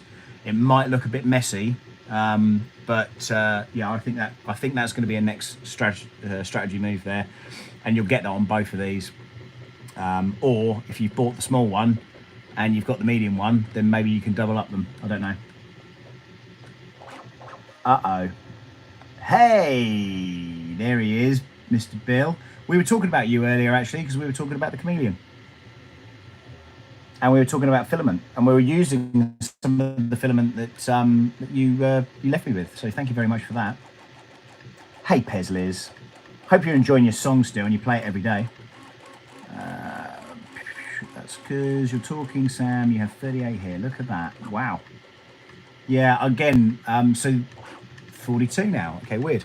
So this week, coming into this week, I'm doing something with my son on Wednesday, and then I'm pretty much going to be clear of work after that. So Thursday night, I think, is when I'm going to be doing the doing some more live streams in a proper fashion in front of the camera and stuff like that. It's on repeat. I should play it on your. You should play it on your stream. It's my ringtone. But nobody calls me. 87% and 12 minutes to go. We are. Hey Jose, how you doing? When are we doing another stream? When would you like to do another stream? We could do. So I've got a load of products here that I have to get reviewed and looked at, and first looks and all that kind of crazy stuff. I have to do that. And you know, leading up to Christmas, I don't know if people are out Christmas shopping all the time, and I think if I can get the times right, I think we'll have some good people, large amount of people coming along. Once you start, you can't stop.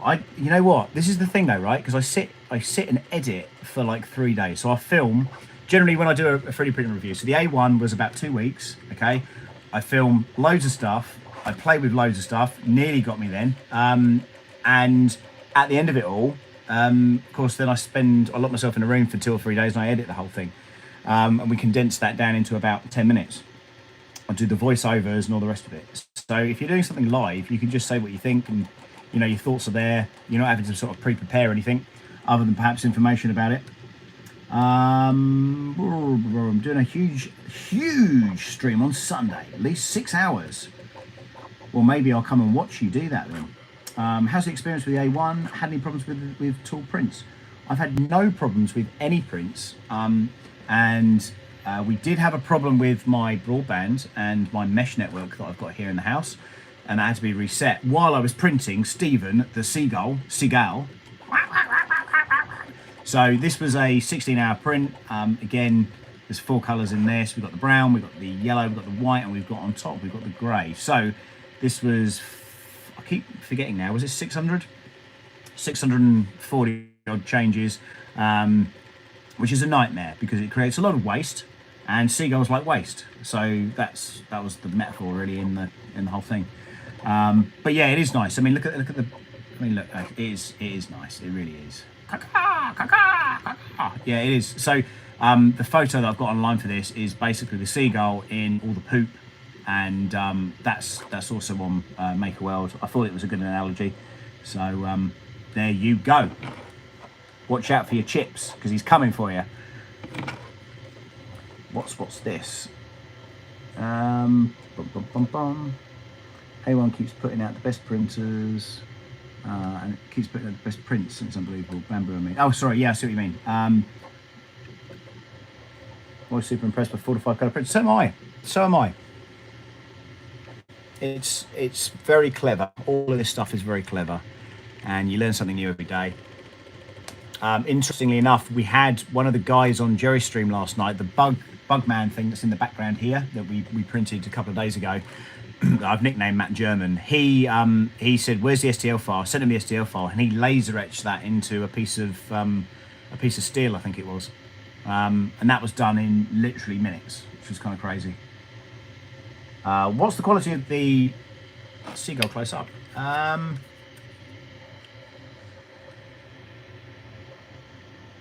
mean, the brown is probably the easiest to see. There's his ass. It's good.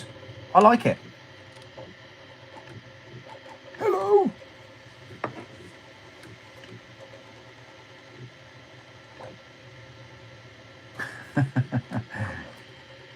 that's an issue. I see prints and I don't want to print them in single color. Yeah, it's the brown. The thing is, the brown is the most easy to see, and the white as well is just like it's very, very nice. Oh yeah, there's a few support things here and stuff, but I mean, it's a seagull, for Christ's sake. Stephen looks awesome. Oh, there he is. Look, Matt German's here. Look.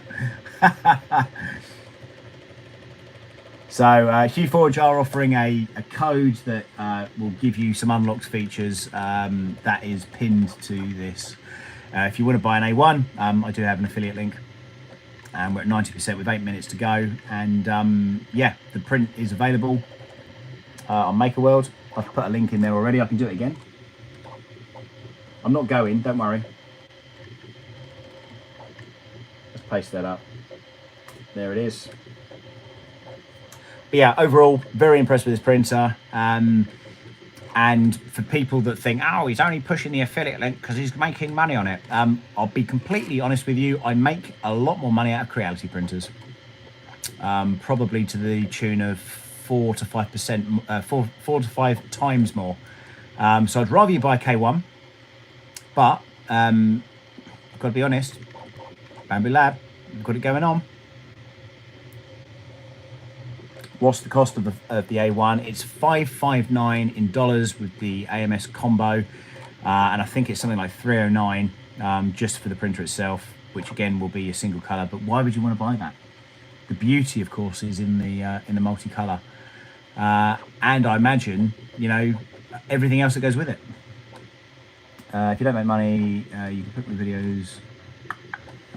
Sorry, if you don't make money, you can put out videos or a Steam. You can't put out videos or a Steam.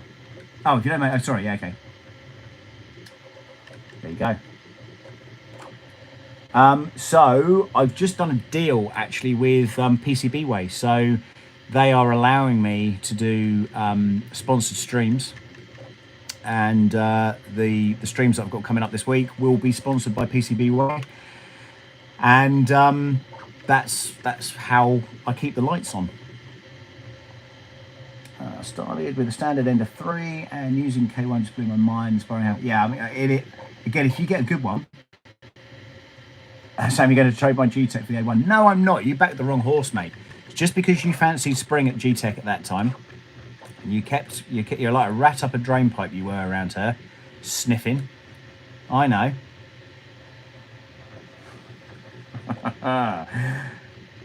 Yeah, anyway, the K1. Yeah, I mean, if you get a good one, and, you know, I got a bad one to start with.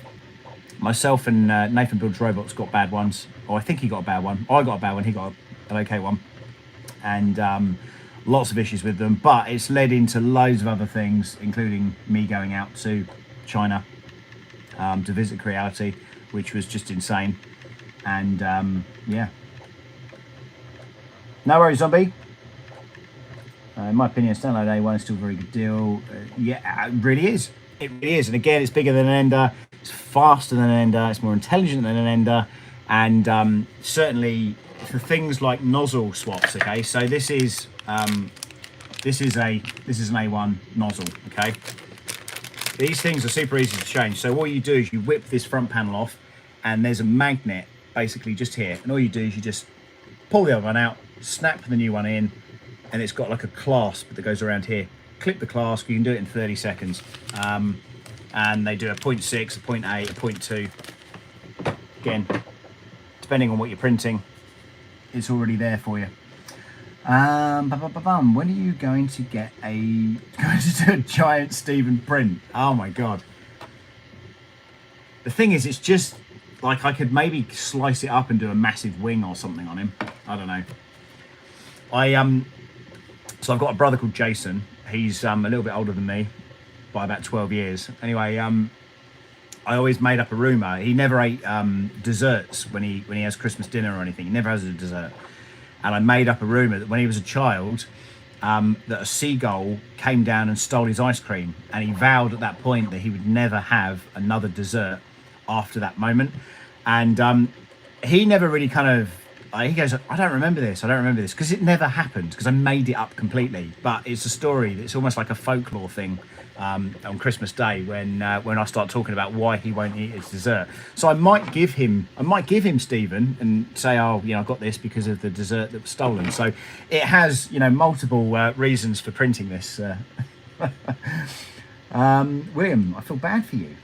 I've heard the extruder had some issues and glad everything's all right now. Hang on a minute, what's this? You're just jealous because I'm better looking. I really am jealous. My first K1 was bad and they replaced the extruder and all is well. Good.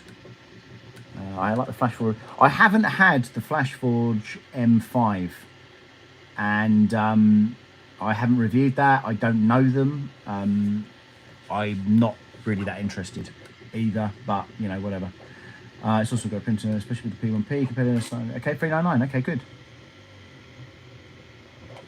Fastest nozzle swap here. I haven't seen that nozzle swap.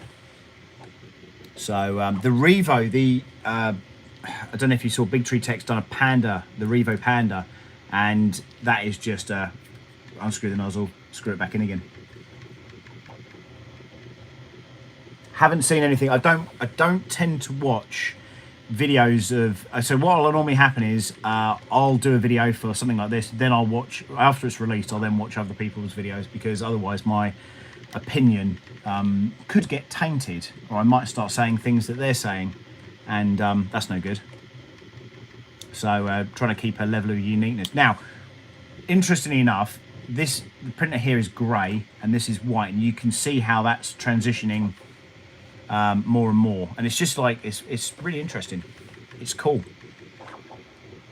I think in order to get it to really pop though, again, we've got 4 minutes left, 95% now, so I think we're going to see it on this side, and this side is where it's gonna kind of merge into. It's cool though. It's a good print.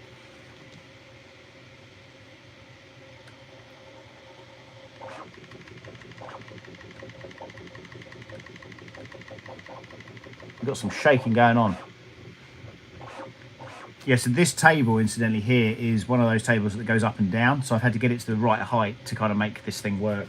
As I say, I think I really, really wish I hadn't got rid of my other desk, because I could have just done all the streaming from that. So I'm going to have to sort something out. I'm going to have to make something, maybe. We'll see what happens.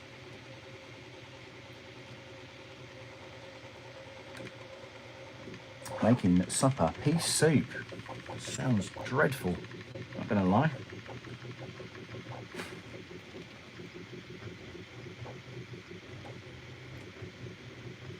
So there you go. So I'm hoping I'll probably do a stream with this. We'll do some printing with maybe these two, and then possibly do the P1P to P1S upgrade.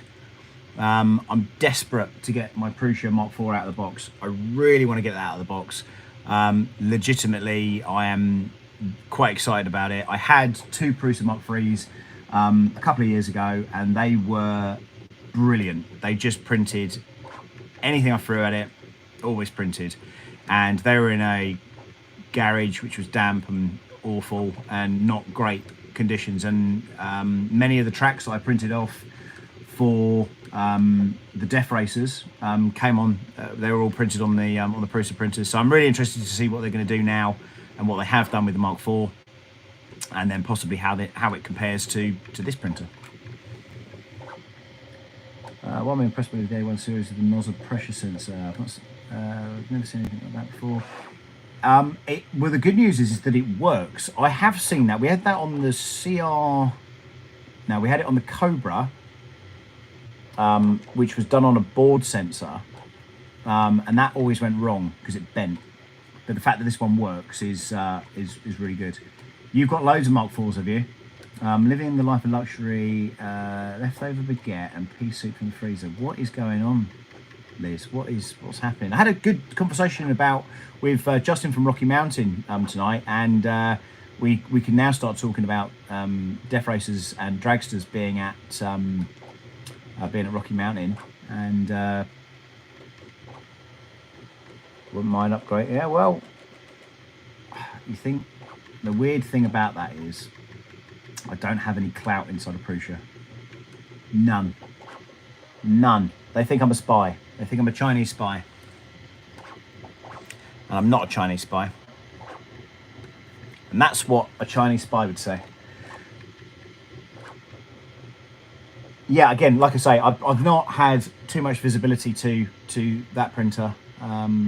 But it's here, it's in the box. I don't have to build it as a kit because apparently it's already pre-assembled. Apparently, so I've been told. It might surprise me. I might get it out of the box and it might not be assembled. That might be a long stream.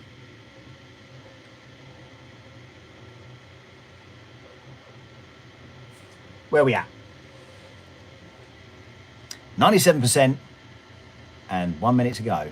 Of course, we've got to, don't know if you saw on Adam's stream, the way that these beds are heated is almost like a grill matrix. It kind of has a hot cable that goes through. So what I might do, I've got a temperature sensor that clips onto your phone. I might use that on the stream, and we can have a look at that. I'll have both of these printed maybe, and then we'll do the P1S, P1P to P1S upgrade at the same time.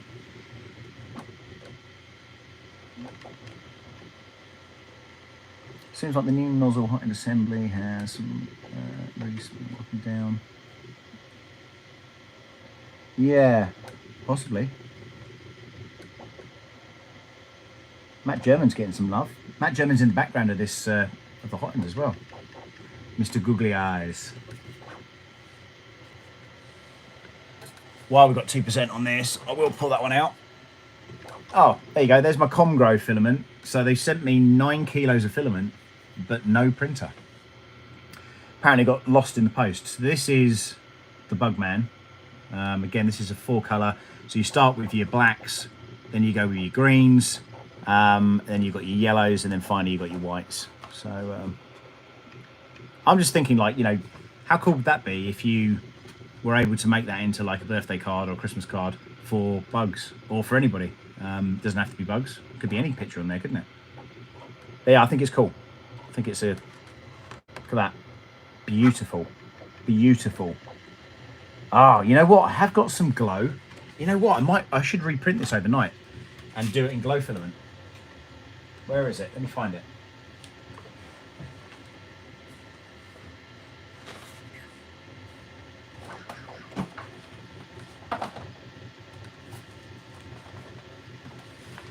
So Bambu did send me some PLA glow filament here. This is green. So I'm wondering what that's going to look like. Good idea. Who said that? Who said that in glow? Ram Online. Ram Online, you are going to be awarded with 100 Real Sam Prentice points. Congratulations. They have 0 value, but you have them. Oh, it wasn't you. Who was it? Who said it? Well, I'll tell you what, as I've already awarded you, who was it who said it?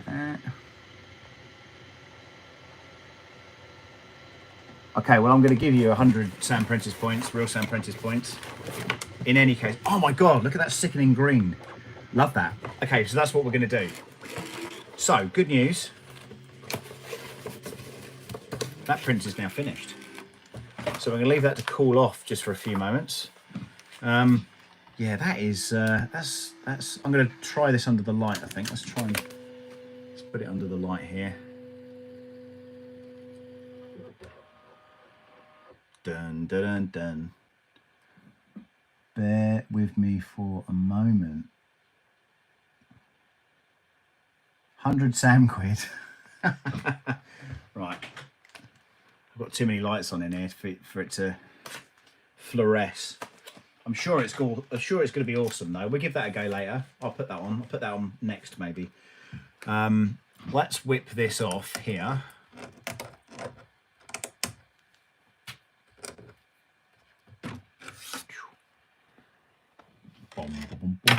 Oops, sorry, Stephen. Look at that. It kind of almost pops off the page there. What do you think? Have you got hardened steel nozzles? Yes, I do. That's really cool.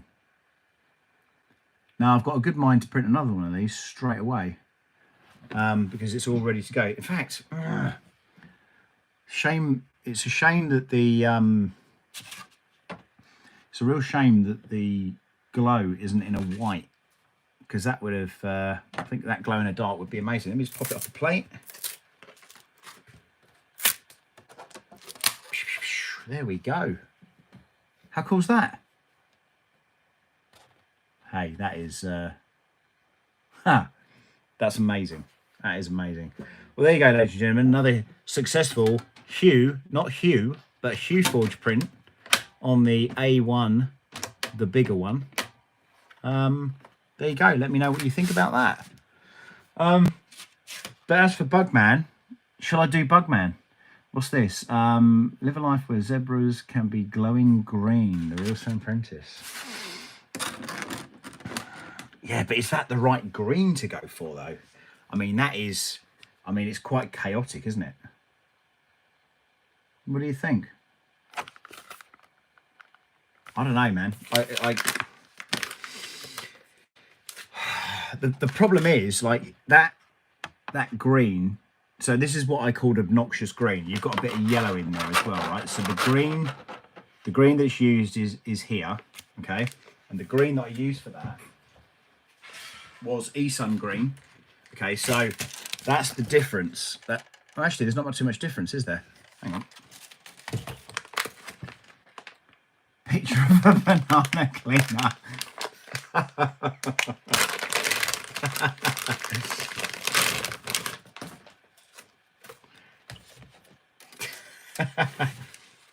Hi, Mike. Missed you. I mean, there is a little bit of difference there between the two. I don't know what you guys think about that. Shall I whack it on? It is. That's so obnoxious. That is like crazy obnoxious.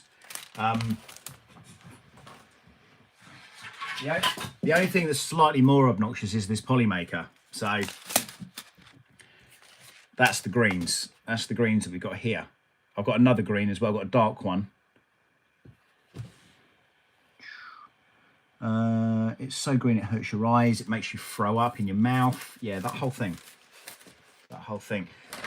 Again, as you may have read there, somebody said about, do we have any hardened steel nozzles?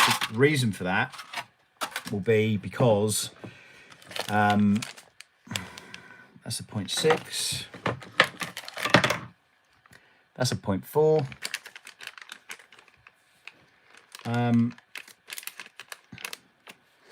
How do we know if they're the hardened ones? The answer will be yes, and I've got them all in a little drawer down here. But I don't know, do they colour coordinate anything? How do we put this off? Hang on. Do. Come on, off you come. Okay, so these will be the hardened ones then, because that one is black and that one's grey. It's also kind of hot.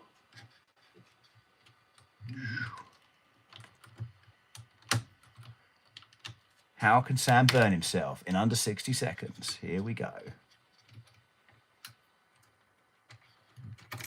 There you go. That was easy, wasn't it? Cool. Okay, so we do have 0.4 hardened steel, and we know that because it's black. That's how we distinguish it. Right,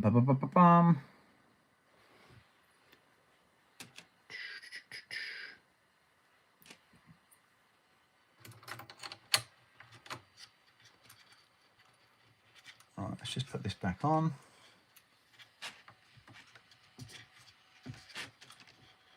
That doesn't feel right. Why is that not going on?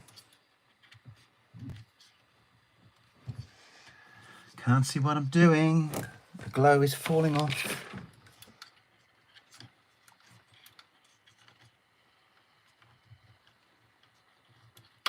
No, it wasn't on. There you go. It's on now. That quick swap nozzle that took longer than I thought it was going to. Just when that falls on the floor and it's never seen again. That just pops on here, just like that. Happy days. Right, let's whack this back on again. Nozzle changer is quicker than my attention span. Ah, dear. There you go. Okay, so what are we going to do? What do you think? Should we go for the Matt German Bugman print in... well, we're going to have to because I've just changed the nozzle over. It would have been quick. That glow would be wicked. Do you think this one?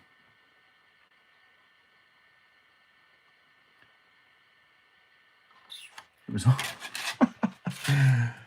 Yeah, not my finest moments. Don't worry, I've embarrassed myself. I'll embarrass myself in other ways. It's not a problem. Let me just see where my Bugman print is.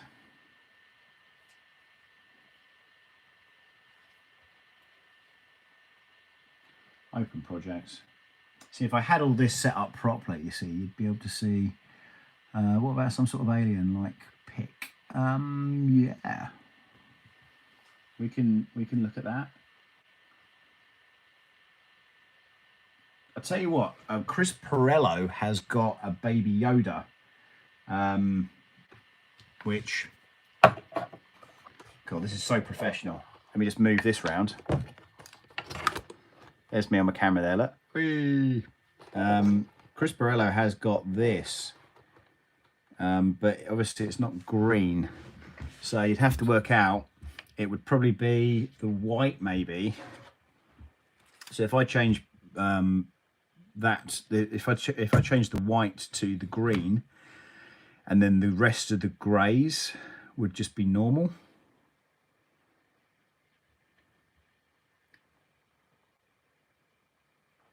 What colours was Bugman? Let's have a look. Bugman was this one. Discard. Bosh. Yeah, so we start off with black, then we go for the obnoxious green, which would obviously be what that is. Interestingly enough, this does also give you a purge tower of sorts over on the side there. Let's slice it up and have a look. I don't know if... What are you saying? I wonder if you can do a Star Wars character with a lightsaber that's glow. So I've got this green and I've also got a blue as well, which I've not used either of them yet. So they're fresh out of the box. I think... Okay, so let's open this up. So that's what we have. Okay, that's the little weird purge tower they've decided to use there for whatever reason. So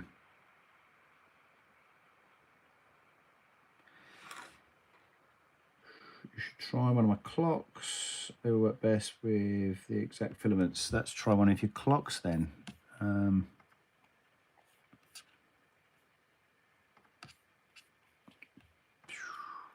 Where are we?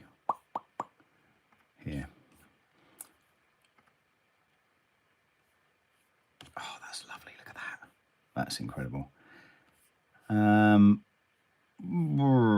What are you thinking then? Were you thinking the ET one? I don't know. How's that?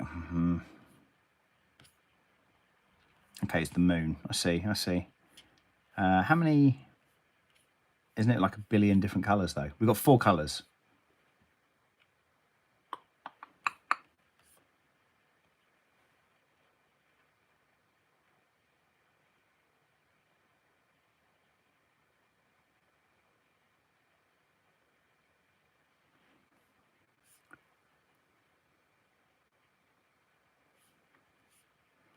Han Solo.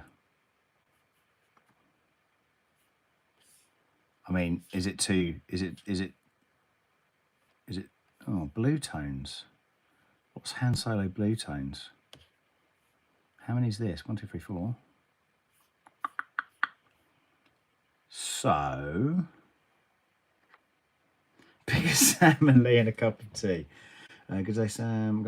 All right, dude. Nice to talk to you, dude. We'll catch you soon. Baby Yoda was awesome. I have to print one also.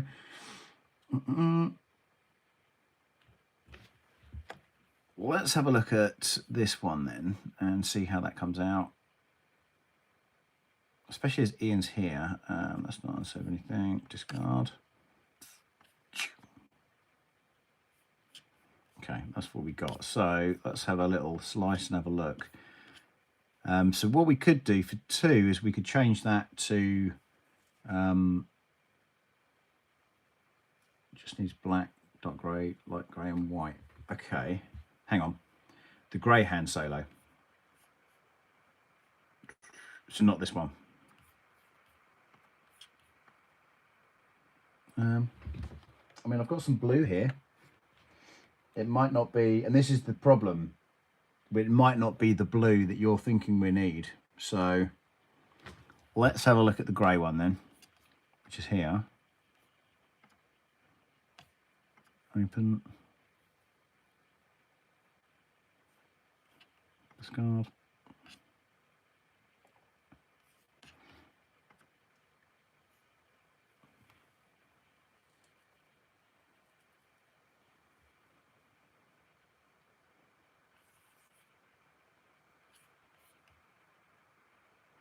I love how easy this is. You know, like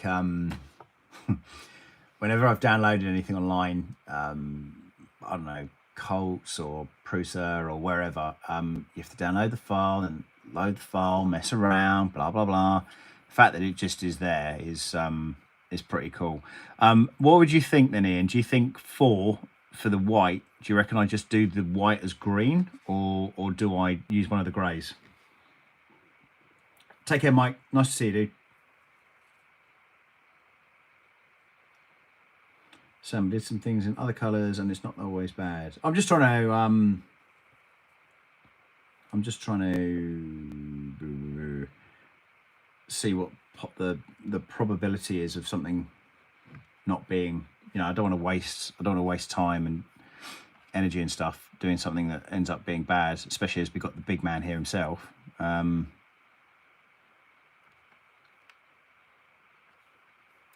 What are we thinking? So, I mean, if I went with the blue, and it's just this green, that's the thing. I think the green looks a bit naff. I don't know how well that would come out. Bugman, possibly, but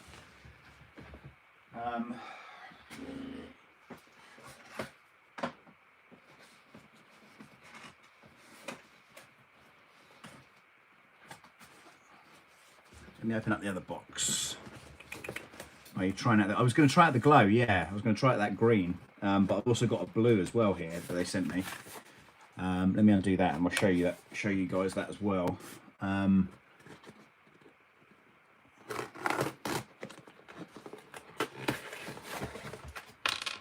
the blue is, well, it's blue. The blue is blue.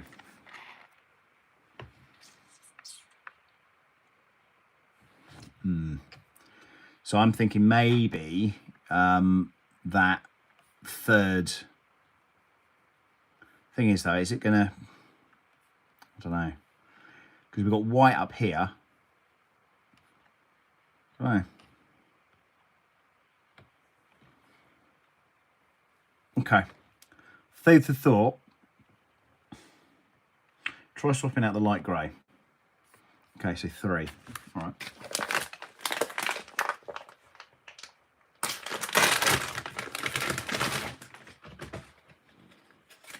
And then my dog is definitely going to need to go out. I'll tell you what I'm going to do. She needs to go out. So I'm going to let this crack on in the background. Thanks for joining me tonight. I'm going to end it here now. And then it's a quick print on Sound of Speed. Okay, cool. I'm going to, you'll see this on Twitter tomorrow. And I'll do some photos before I go to work. But we're printing this overnight and we'll see what it looks like in the morning. And thanks for joining me. And don't forget, I'm streaming this week. So lots of things to look forward to. So don't forget to like and subscribe. And we will see you next time, you lovely people. Thank you very much, guys, for joining me. And I'll catch you later. Cheers, guys. Bye.